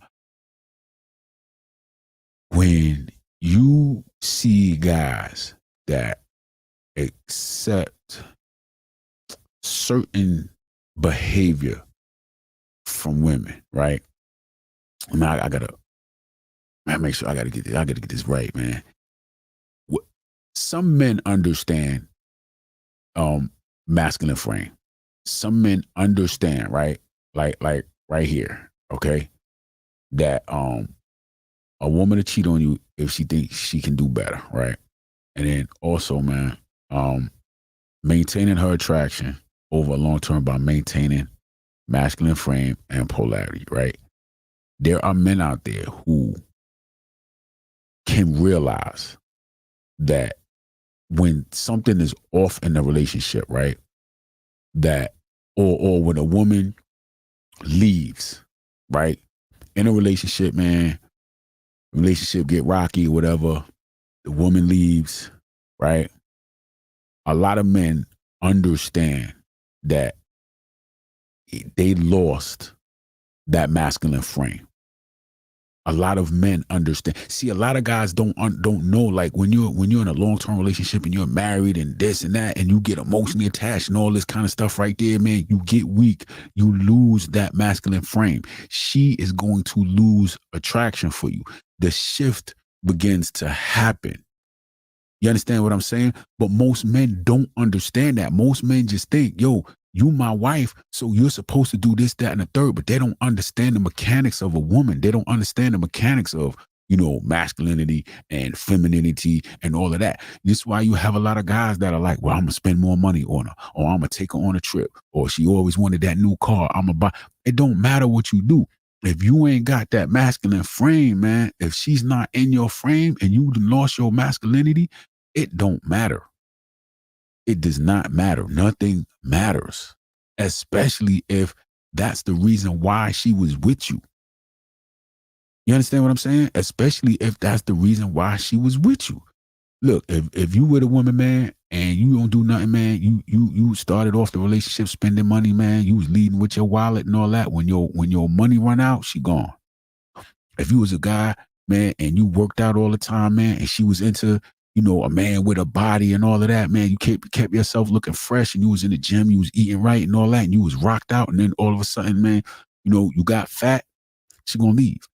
You have to maintain whatever it is that she is attracted to. If she's attracted to you as a masculine man, I'm gonna tell you, man, a lot of times, man, how much money you make, it's not really gonna be an issue. A lot of things are not going to be an issue as long as you're that masculine man. She's attracted to that masculinity. I'm telling you. And a lot of men understand. A lot of men can look back at their situation and say, yo, I got weak. Some guys don't understand it. So they'll be like, yo, she's no good. She's trash. She cheated on me and she left. Yo, she's this and she's that and blah, blah, blah. But they don't understand the mechanics. Men who understand the mechanics, they can sit there. They can sit back and look and be like, man, yo, I got weak. I got weak. Or maybe you didn't understand it when it happened. And then later on, when you start learning about, masculinity, femininity, whatever, and all of that, then it's like, yo, that's what happened. You know what I'm saying? A lot of men will, over time, get weak, realize that they got weak, right? And what's the first thing everybody's going to tell you after a breakup? Get in the gym, go hard, get on your grind, get on your purpose. You're doing everything to get back into your masculinity. And what happens? What happens? Ding dong. Or the phone is going to ring. It's her giving you a call. You understand what I'm saying? Now, a lot of guys going to tell you, man, you don't take a woman back, man, once you left or once she left or whatever like that, man. And that's cool if that's the ideology that you live by. You understand what I'm saying?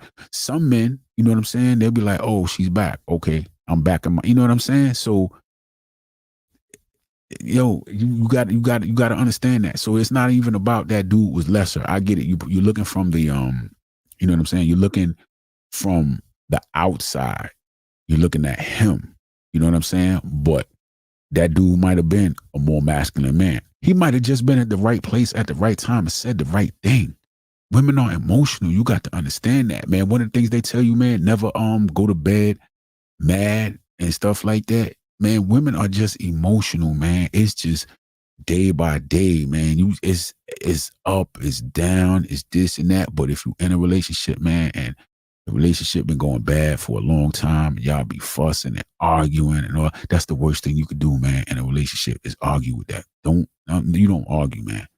That's the worst thing you can do. You ever notice, man, like, when you going through a breakup, man, or, right before the breakup or right before, you found out she was cheating on you or stuff like that, y'all were just arguing all it. You don't argue with them. They're not built for that. Women are not built for that. And they are going to look at you as weak. Women look at men who argue with them as weak. I'm telling you. So you don't want to do it, man.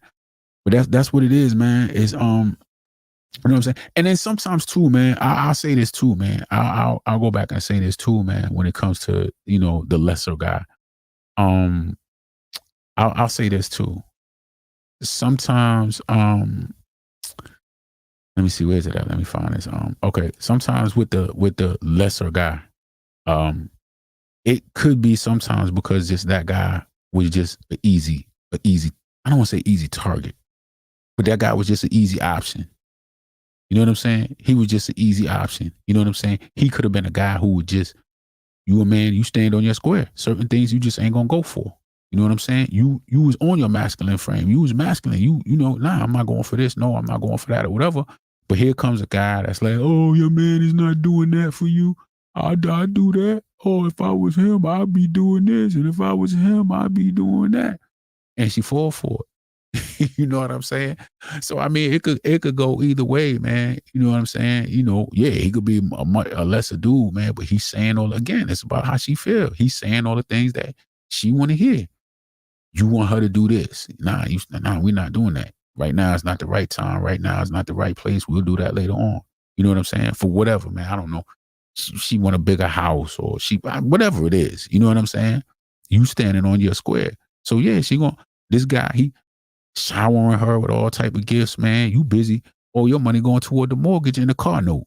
You know what I'm saying? So you ain't got no money for no go over here and do all of this. This guy, he a lesser guy. Like you say, he drive a beater, he drive a lesser car, whatever. He ain't got no car note. Probably live in his mom's basement or something like that. He might have a decent job, but he got more money to play with.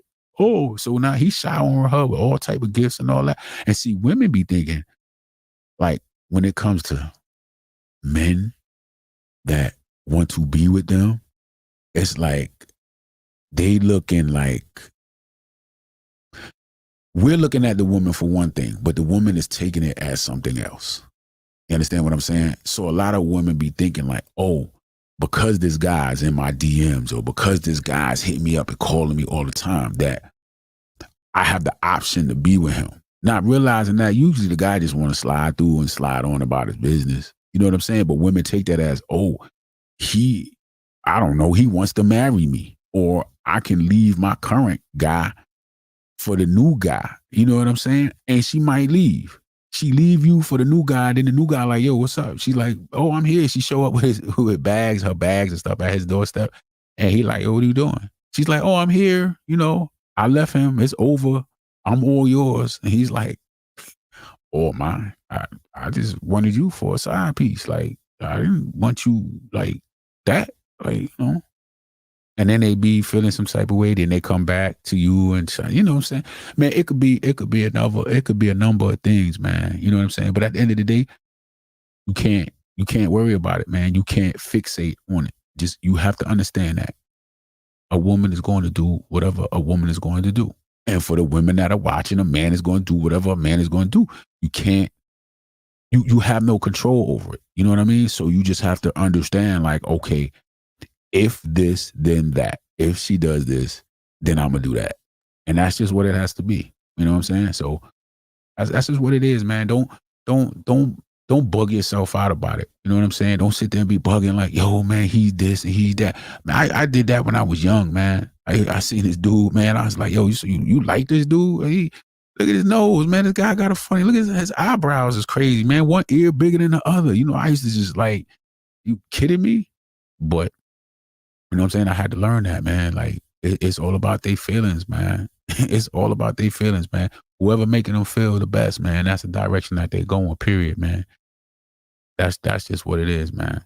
It's whoever's turn, man. Let me see. This talk is all about what we gotta do to keep our interest. Let me see. Hold on. Let me put this up here, man. Oh man, I can't even. I'm gonna mess that up, man. New York New Panamanian. I'm bugging. Okay, Panama. What's going on? This talk is all about what we gotta do to keep her interested throughout life. Things change, absolutely, and people change, man. What about what she gotta do to maintain us happy? Stop putting them on the pedestal. Yeah, absolutely, man. I feel what you're saying, man. Stop. I got you, man. Yeah, absolutely, man. But listen, man. Listen, man. At the end of the day, man, the same way you can't make her happy, man, she can't make you happy.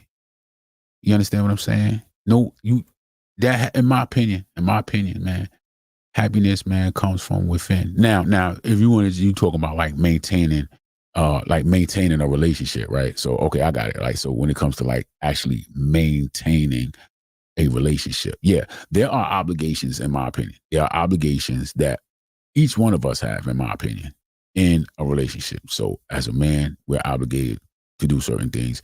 As a woman, she's obligated to do certain things. Absolutely.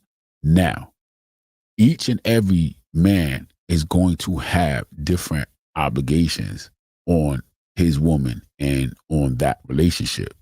You understand what I'm saying? So whatever needs that you have that need to be met, she has to want to meet those needs. She has to want to. You can't force her to meet those needs. The only thing you can do is leave if she doesn't meet the needs. But she has to want to meet those needs. You understand what I'm saying? So yeah, absolutely, man. Don't put a woman on a pedestal. But again, if you're in a relationship and you have certain obligations that you're obligated to do in that relationship, I don't see that as putting her on a pedestal. I just see that as you meeting, you know what I'm saying, the obligations that you have to meet. That's just how I see it. You know what I'm saying? I don't go into no relationship thinking that it's going to be all about me. I don't have to do anything. You got to do this, and this, and I don't have to do anything. You know what I mean? So, yeah, absolutely, man. New York, Panamanian, absolutely, man. But the question was asked. You know what I'm saying? When it talking about all that we got to do to keep her interested. It's just if you don't know, then you don't know. You know what I mean? If you don't know what you got to do to keep her interested, then you don't know. But at the end of the day, it's really not about you having to do things to keep her interested. It's about just you being you, and whether she's interested or not, it's just that's on her. You know what I'm saying? You know what I'm saying? That's on her. But yeah, I'm with you, man. Yeah, things change, man. People change, man. That's why so many relationships don't last as well, man. Because people change, man. You can't expect somebody to stay the same for an entire relationship. You can't expect it, man. You can't expect it, man. She gonna change, you gonna change, man. What she likes now is gonna be different than what she likes 10 years from now. What you like now is gonna be different 10 years from now, man. You know what I'm saying? Um, yeah, listen, one of the things, man, for me, man, I'm a body guy. I'm a body guy, man. I work out, I get in the gym, I keep myself physically fit, and that's one of the things, man, that I look for from a woman, man. You know what I'm saying? And man, one of the biggest things, man, I think that we deal with is that you know over time, man, women just gain weight. You know what I'm saying? And a lot of times women will be like, "Oh well, you know, if you love me, you should accept me with the extra weight, or and stuff like that. Oh, you're being what is it? You're being shallow and stuff like that." Um, Nah, I don't think that's shallow.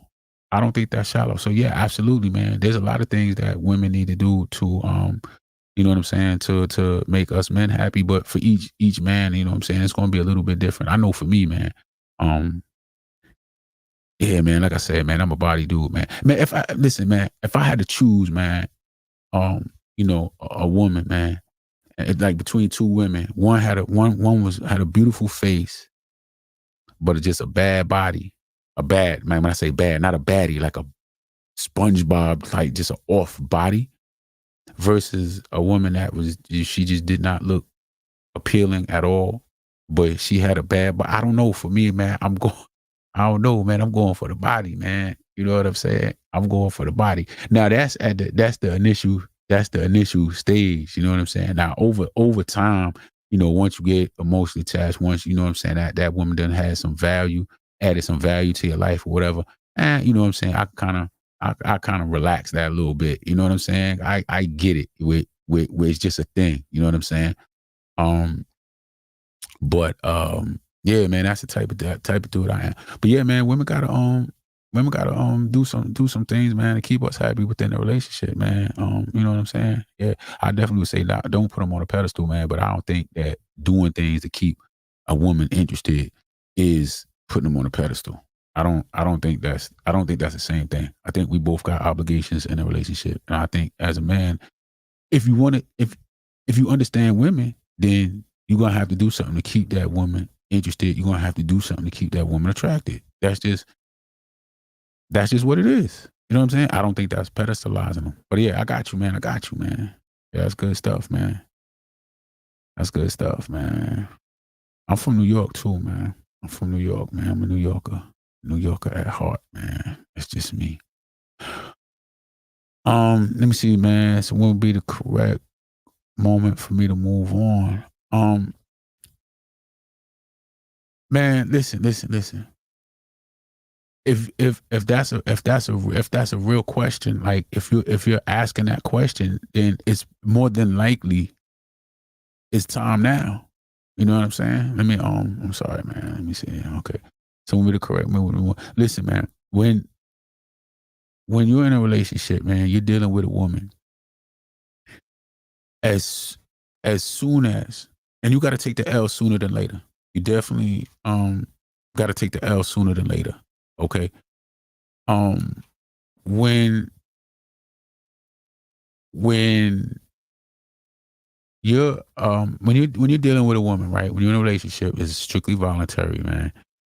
When you're no longer getting anything out of the relationship, it's you got to let it go. You have to let it go, or you should let it go. Now, if you want to stay, I wouldn't suggest it. If you're not getting anything out of it, you know what I'm saying? Look, I don't know if y'all are familiar with the term hobo sexual, HOBO sexual, which they say is a man who deals with women simply for a place to live. You know, um, in situations like that, you got guys that don't have anywhere to stay, so they just simply deal with. I think I know somebody that like does that. You know, they just deal with women simply for a place to stay. They're getting something out of that relationship or that deal, that contract, whatever, that relationship. They're getting something out of it.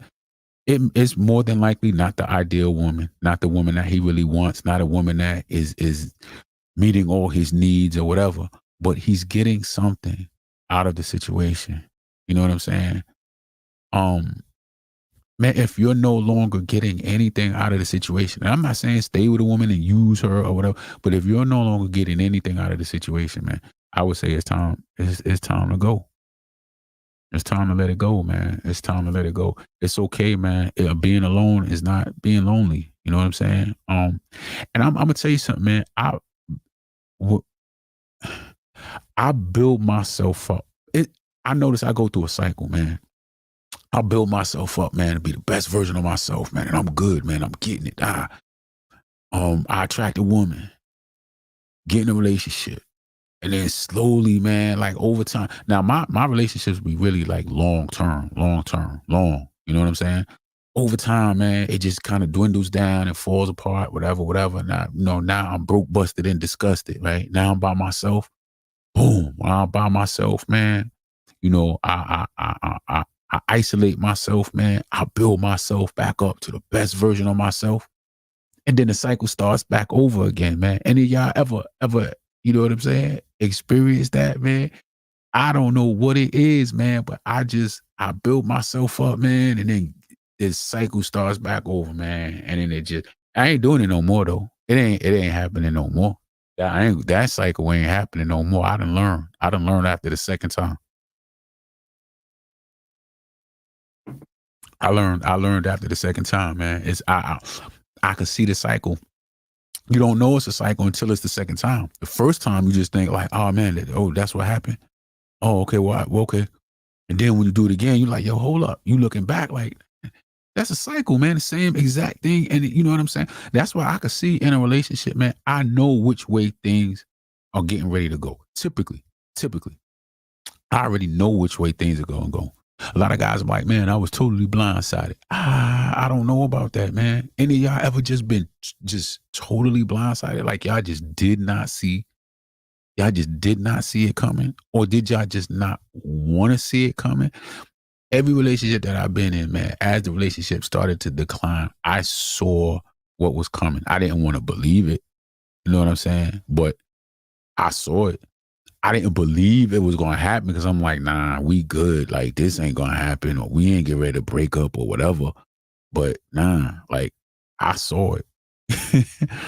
I saw it, man. Yeah, that cycle, man. That cycle is, I don't know what it is, man. That cycle is just, that the cycle is crazy, man. It's just bananas. But yeah. Yeah, man, the hobosexuals, man. Say I know a guy too, man. And I know a guy too, man. It's just, you know what I'm saying. But yo, listen, they do what they got to do. You know what I'm saying. Um, and that's what I'm saying, man. They talk about a lot of guys, man, incels or whatever stuff like that, man. Guys that ain't getting no action, man. I can't believe, man, ain't there's guys out here that's just ain't getting no action, man. I don't know. I don't know, man. It's just it's crazy, man. It's wild, man. But yeah, man. Look, man, it's been a great conversation, man. I'm trying to find some more comments, man, on some more content. Oh yeah, okay. So I did a video on, man, this is how you get their respect. All right. And I basically say, man, you gotta put consequences on them, man. Ain't nobody gonna respect you if you don't put any consequences on them. And so, man, I got a comment right here, man. It says, if she can't be corrected, she can't be directed. If she can't be directed, she can't be protected. If she can't be protected, she can't be respected. And if she can't be respected, she can't be selected. I mean, I thought that was kind of cool, man. That was a cool little thing right there, man. I appreciate that. That comment right there, man. I like that. I like that, man.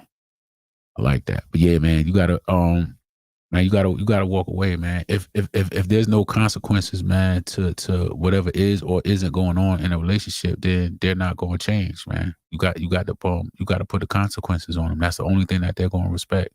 That's the only thing I respect, man. It's consequences, man. Let me ask y'all a question, man. This is a good question right here, man. Let me ask you this, man. Respect, disrespect. No, let me see. Respect, no respect, and disrespect. Is there a difference between no respect and disrespect? What do y'all think, man? Is there a difference between no respect and disrespect? Like, if I'm walking down the street, let me see how I can explain it. If I'm walking down the street and I see a dude walking my way, and we crossing each other's path, and I say what's up to him, the head nod, what's going on, man? He said what's going on, right? Is that respect? Like, just because I spoke to the man, or is that just me being cordial? You know what I'm saying? Y'all get what I'm trying to say? Y'all get the question I'm trying to ask? I don't want to lose y'all. I don't want y'all to think I'm bugging. But like, respect, no respect, and disrespect. Is no respect the same as disrespect? Like, if somebody has no respect for you, does that mean they disrespect you? I guess that's what I'm trying to say. I'm just curious to know what y'all think, man. I'm just curious to know what y'all think, man. Is that, if somebody has no respect for you, is that the same as disrespect? So if you're in a relationship with a woman that has no respect for you, does that mean that she's disrespecting you? You know what I'm saying? Like, my thoughts on that is, I can have no respect for somebody and not disrespect them. Okay, I got you. Okay, you believe it's the same. So no respect is is the same as disrespect. Okay, I got you. Let me see what Panamanian say. That's nowhere near the same. Okay, so no respect. So it's three different, is it like in three different categories, I guess, right? No respect, respect, and then disrespect. Three totally different things. I don't know. That's my thoughts, man. It's totally different. Like, if I see a dude and I speak to the dude, that don't mean I respect him. I'm cordial. I spoke to him. You know what I'm saying? He spoke to me, whatever. We kept it moving. You know what I'm saying? I mean, I really don't have a need to respect him. I'm not going to disrespect him. You know what I'm saying? But I don't really have a need to respect. I can be cordial. You understand what I'm saying? I can address him, appropriately or whatever. But in my opinion, that doesn't mean that I have respect for him. I don't have a reason, you know what I'm saying, to respect him. I believe respect is earned, it's not given. But a lot of people say otherwise. Respect is given and it's not, you know what I'm saying? It's given, it's not earned. But for me, I don't give respect to anybody. I need a reason to respect you, but I'm not just going to disrespect you if I have no respect. It's just neutral. You know what I'm saying? I see you, you see me, whatever. Like it's just neutral. What's up, man? What's good? What's up? What's up? You know what I'm saying? Have a conversation, whatever, whatever. Um, I don't know, man, but I just think it's different. Now I'm gonna flip it around and put it in a relationship. You're in a relationship with a woman, or a woman is in relationship with you, right? Because men, we control access to relationships. Women control access to their body, right? So as men, we control access to the relationship. So a woman who has no respect for you, does that mean that that woman is that a problem? Let me ask you that. Would it be a problem if you're if a woman is in a relationship with you, but she has no respect for you? Is that the same as she's disrespecting you? What y'all think, man? What y'all think? All right, I got you. I got you. Yeah, it's like it's it's say the same but different. You know what I'm saying? It's the same but it's different. You know what I mean? Let me see, man. Chick might be rude at points in a relationship, but if a woman forgives a man for cheating, but if a woman forgives a man for cheating, man, she forgives. Okay, if a woman forgives her man, what? Hold up.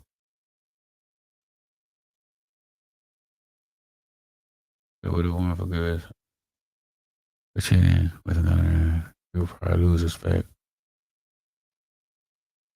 Okay, all right, I got you. King Love, what's going on, man? Okay, he said yes. All right, and so, I think you, yeah, yeah. I'm okay. Oh, hold up. If a man was on a, listen, this is going a whole nother way. Okay, hold on. Let me go. Let me see something, man. Let me see. If a chick might be rude at points in a relationship, but if a woman forgets her man for cheating with another man, she will probably lose respect for good. Yeah, I would hope. I mean, yeah, yeah, that's deep. Yeah. King Love, what up, man? What's going on? What's good? What's good?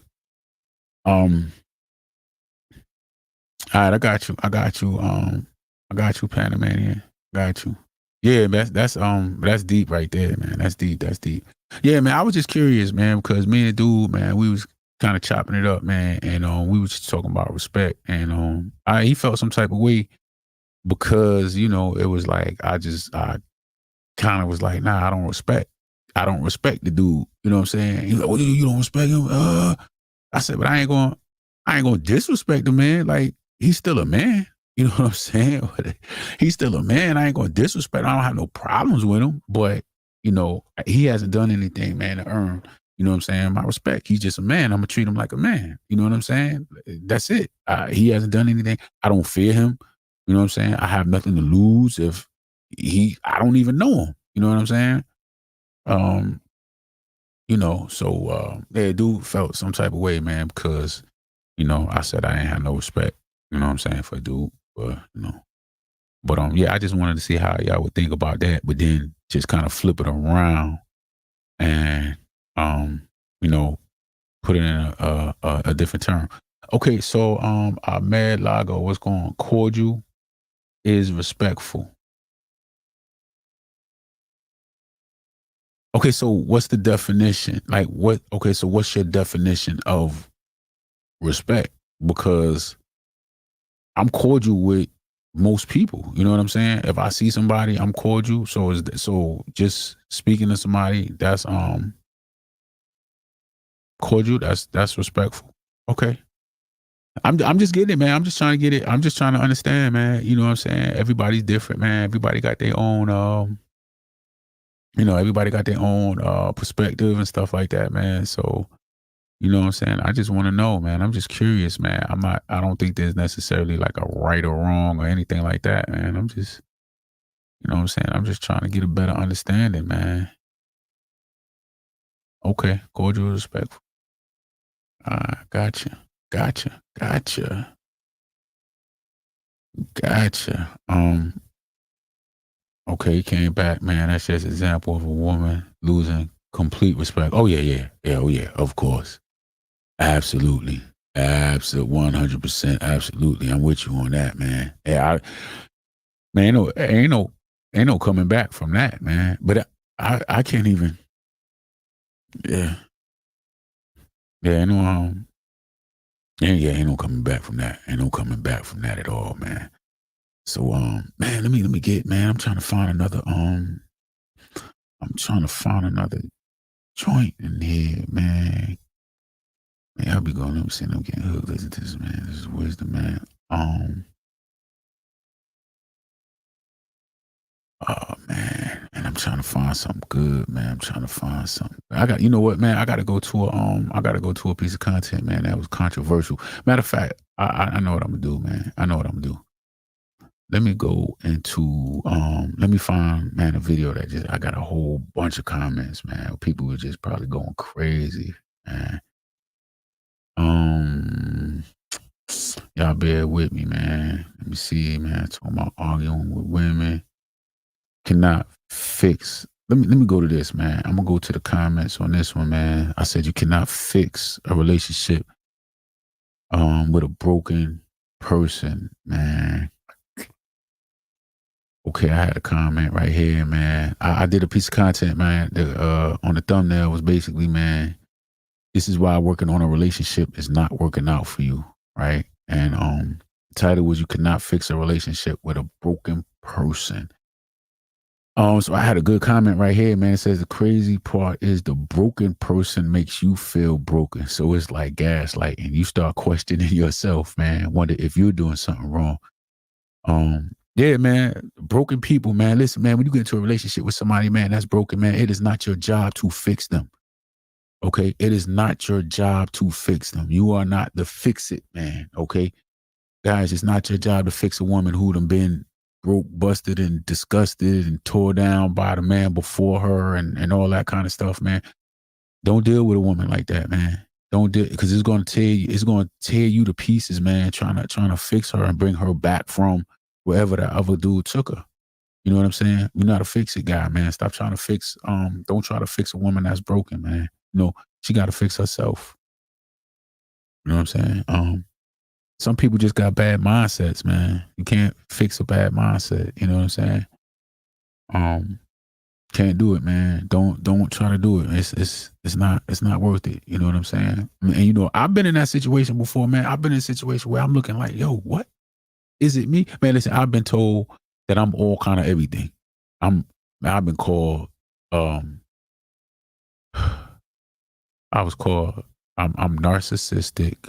I'm passive aggressive. Man, I've been called like, you know, all kind of stuff. And let me tell you something, man. The thing about me is that if somebody says something that, you know, they say I'm this or I'm that or whatever, I'm gonna take a look at it. I'm gonna take a look at it and I'm gonna see, you know, does my behavior fit what it is that they said that I got going on? Because I'm the type of person that if I am problematic, if there is something wrong with me, let me fix it. I know that I'm not perfect. I don't think anybody out there is perfect. But if somebody sees something in me that I don't see or I don't know, I'm not aware of, or any of those things, I'm going to take a look at it and see, like, do I fit this? I'm going to research and I'm going to see, do I fit this category? And I'm going to be 100% honest with myself and say, yo, you know what? Yep, that's me. That's me all day long. You know what I'm saying? I can admit my faults, man. I can admit my, you know, where my weaknesses and, you know, stuff like that. I can do that all day. You know what I'm saying? And that's a part of bettering yourself. That's a part of personal development. That's a part of self-improvement. You know, guys, we got to be honest with ourselves and, you know what I'm saying? Look in the mirror and say, yeah, okay, this is problematic. And, you know what I'm saying? Yeah, absolutely. Absolutely, man. Self-reflection. Absolutely, man. And a lot of people, man, don't do that. You know, a lot of people just look at themselves like, yo, I'm perfect, I'm great, I'm this, I'm that. and that's it, and they don't do anything. And then they wonder why they have the same problems. You know what I'm saying? They wonder why they have the same problems. It just don't make sense, man. All right, man, here's a good one, man. I didn't have a lot of comments on this one, but does money matter in a relationship, man? Does money matter? What y'all think, man? Does money matter? Let me see. So I had one guy that said money does matter. Money is a tool for life. Absolutely. I agree with that 100%. Let me see. Money is obviously important, but money shouldn't be the most important thing in a relationship. Okay. All right. That's cool, man. Somebody said when poverty comes in at the front door, love. Oh, no. When poverty comes in the door, love flies out the window. Oh, man, that's crazy. Hey, listen, man, any of y'all had any situations like that, man, where y'all just, what I'm saying, a woman walked out, left, or whatever, man, because of your financial situation, man, took a nosedive. I've never been in that situation. I've had money issues, man. I've had financial hardships. I've been in a relationship and had financial hardships. But we still remain together and whatever. You know what I'm saying? I've never not had income. I'll put it like that. Now it might be different if you at the point where you have absolutely nothing coming in. Nah, I've never had that situation. I've had where my money was tight. You know what I'm saying? I had to rob Peter to pay Paul. You know what I'm saying? So with my situation, I've never not had an income. But anybody ever experienced that? Like you just had no income at all, none whatsoever. And the woman was like, "Yeah, I can't deal with this. I'm gone," and she broke out.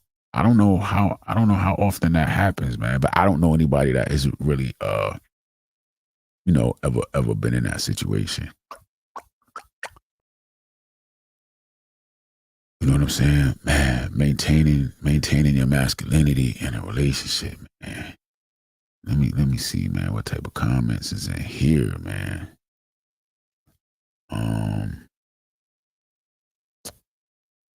Let me see. Man, okay, here we go, man. This right here is good, man. So always maintain your masculinity in a relationship, right? And so I had somebody comment. He said, "This is the hard truth. I know from this, man, from 7 years of marriage, I lost my masculinity. The love died."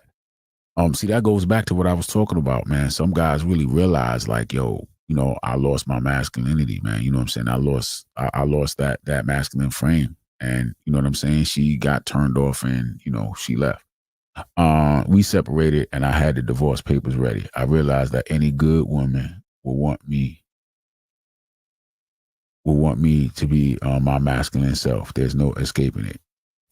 Any woman I'd get from my neediness would be a cheap woman. High value women want you to be a high value man.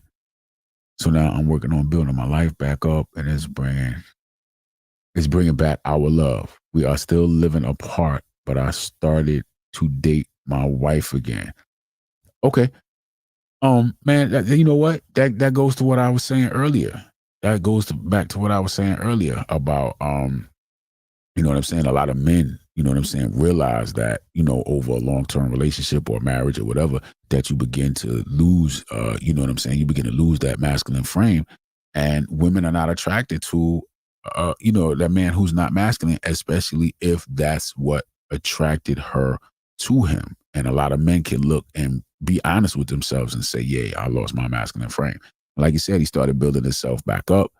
And now he's dating his wife again. Look, he moved out and everything, and now he's dating his wife again. So, yeah, guys, it's real. It's really real. You know what I'm saying? So as long as you remain masculine, man, I'm not saying that's going to keep a woman there, but you remain masculine and it'll help.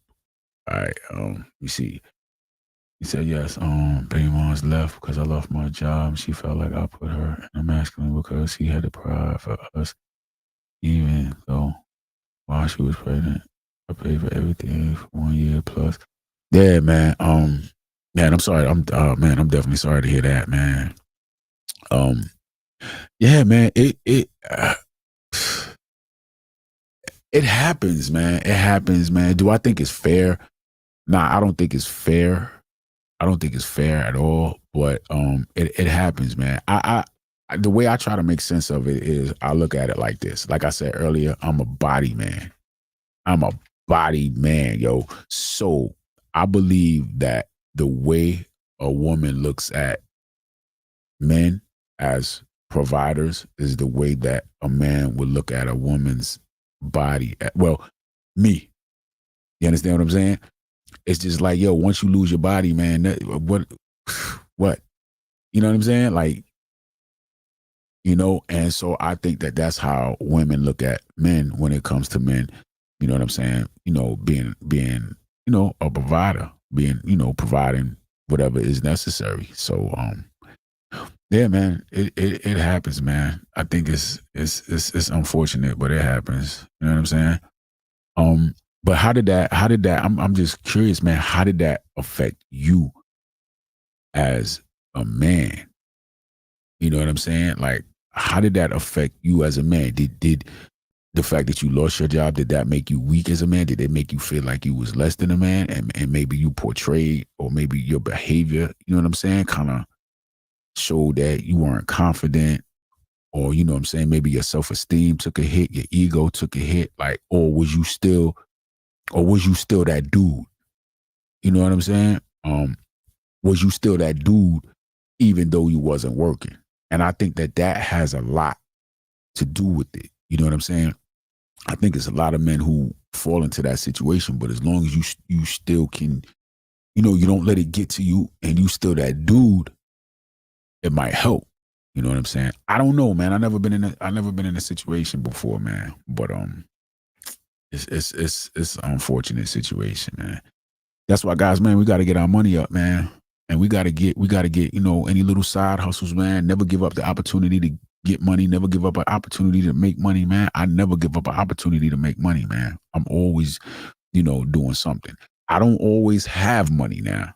You know what I'm saying? I done been broke, busted, and disgusted. You know what I'm saying? And, but, you know what I'm saying? It's just, you know what I'm saying? It just is what it is, man.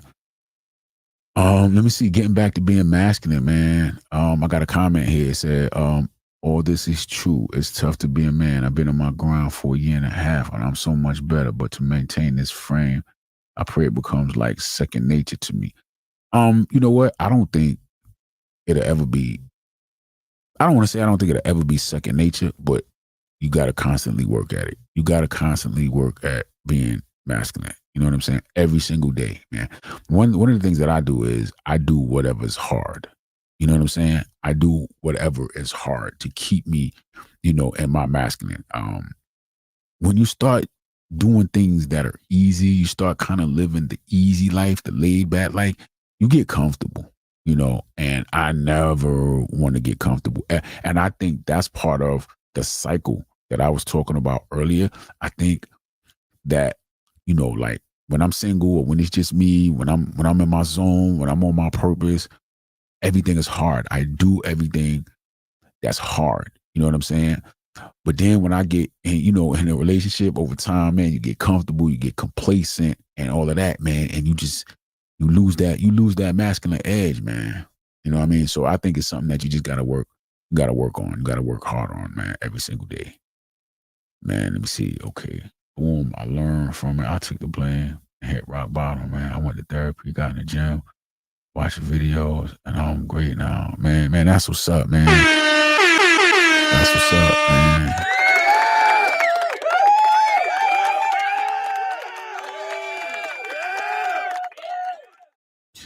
Yeah, man. You know what? I think I'm gonna say this because I've been there.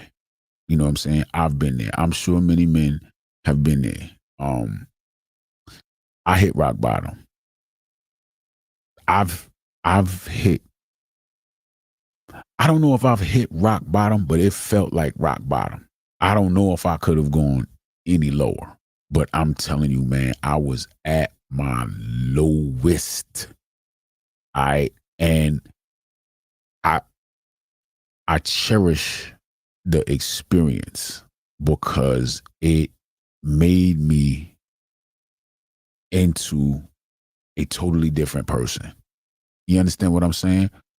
Um, it turned me into a totally different person, guys. Sometimes hitting rock bottom is what we need. You know, I look at it as like the military. I myself have never been in the military, but like when you go into the military, right, you go through basic training where they like, from what I see in the movies and on TV and from people I know that have been in the military, right, they just like, they break you down.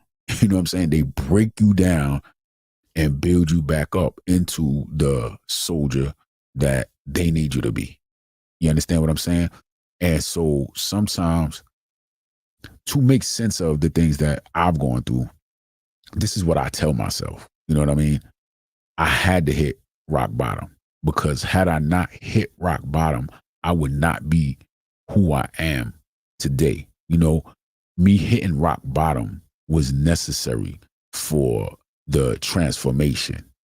You know, I believe it happened at the time that it happened for a reason.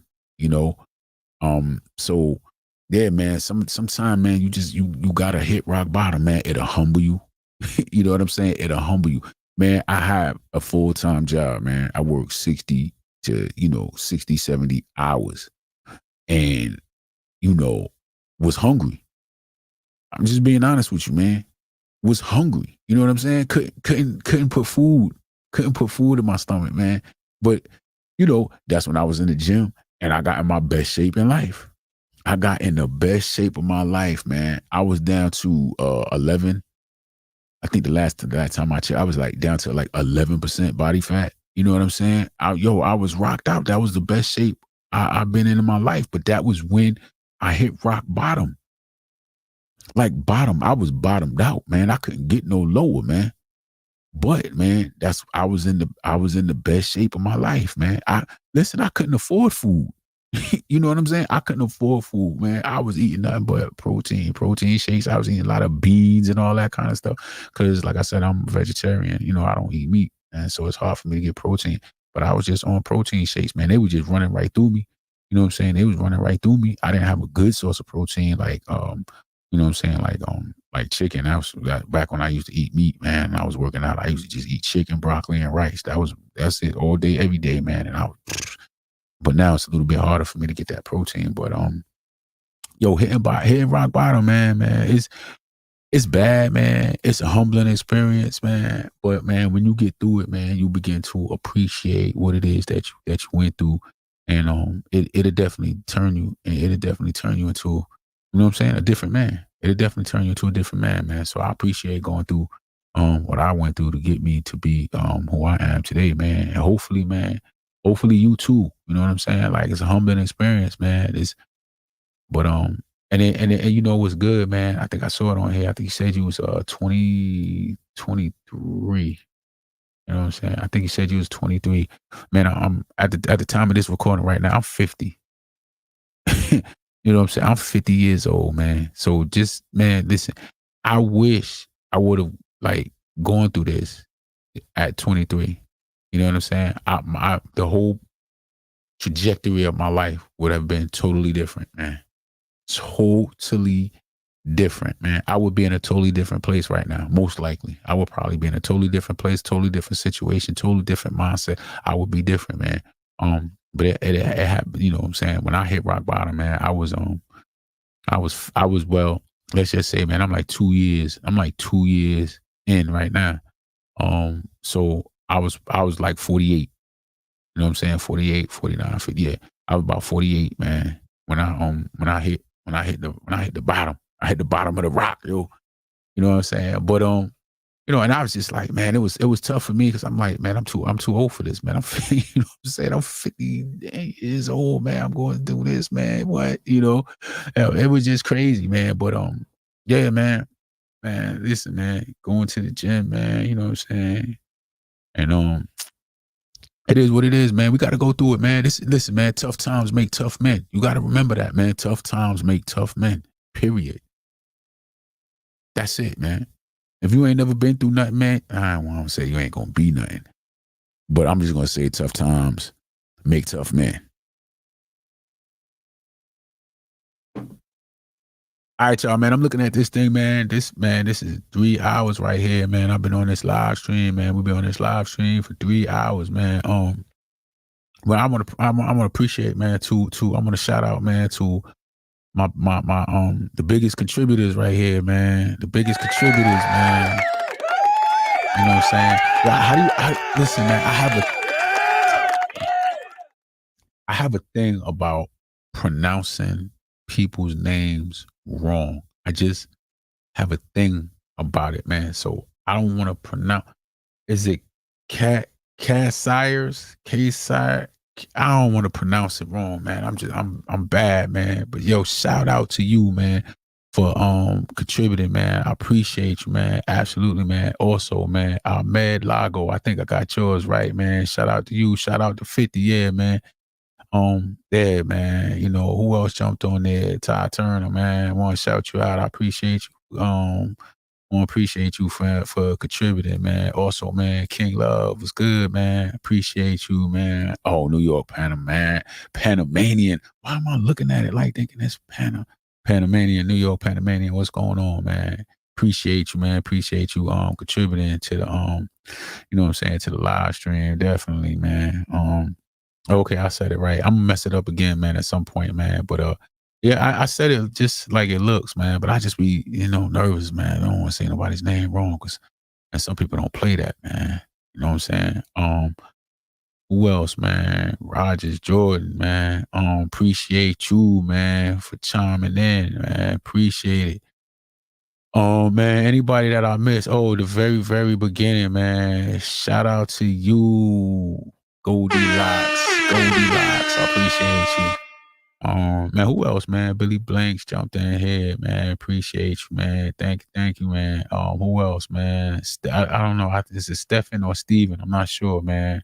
Mr. Gardner, man. Great channel, saved my sanity over this last month. Solid advice. Thank you, man. I appreciate you, man. Look, guys, I'm doing everything I could do, man, to build my channel up, man. Anybody, man, that got any advice, man, or anything that y'all want to see, you know what I'm saying, in the future and stuff like that, man, let me know, man. Just hop in the comment section or something, man, and just let me know what you would like to see, man. I'm here for you guys, man. I'm doing the best that I can do.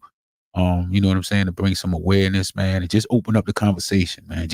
That's really, at the end of the day, that's what I be trying to do, man. It's not that I'm not the type of guy, man, that's like, it's my way or the highway, or my way is the right way, or whatever, man. It's just my way is what works for me, man. You listen, somebody might bring something to me, man, like cassette, man. Which way did I say it, man? Which way did I say it? But he opened my eyes to something, man, about moving in. Let me see if I can find it, man. He opened my eyes up to moving in with a woman, man, and that's you know what I'm saying, kind of going into her frame, man. That's you know what I'm saying, right here, man. This right here, I ain't even look at it like that, man. So I learned something new. You know what I mean, man? We all can learn something, and that's the point, man. That's really what I be trying to do, man. Just bring awareness, man. Opening up the conversation, man. We can all learn from each other, man. I think that we need to start networking more and things of that nature, man. Have our own community, man. Because you got some guys that are way to the left with the way that they, their ideology and stuff like that, and that's cool, man. A lot of them guys make sense. I get it, man. But I'm not that guy. You know what I'm saying? I'm not that dude. I got my own ideology. And at the end of the day, we all have our own ideology, man. The way we see things, man, and what works for us, man. What works for you might not work for me, and all that kind of stuff, man. But at the end of the day, man, we gotta just, you know what I'm saying, come together, man, and not be afraid to talk about things we've been through, and all that kind of stuff, man. Share some stories, man. I don't mind putting my information out there, like, yo, this is what I went through. You know what I'm saying? When I was going through my situation, man, I was broke, busted, and disgusted, man. You know what I'm saying? I slept in my car. You know what I'm saying? Many days, man. It was what it was, man. I've been there. I ain't ashamed of it, man. I ain't ashamed of anything that I've been through. You know what I'm saying? And then, anybody that I could help along the way, that's what I'm here for, man. So look, man, it's been a little over 3 hours, man. I'm gonna wrap it up, man. My voice going crazy, man.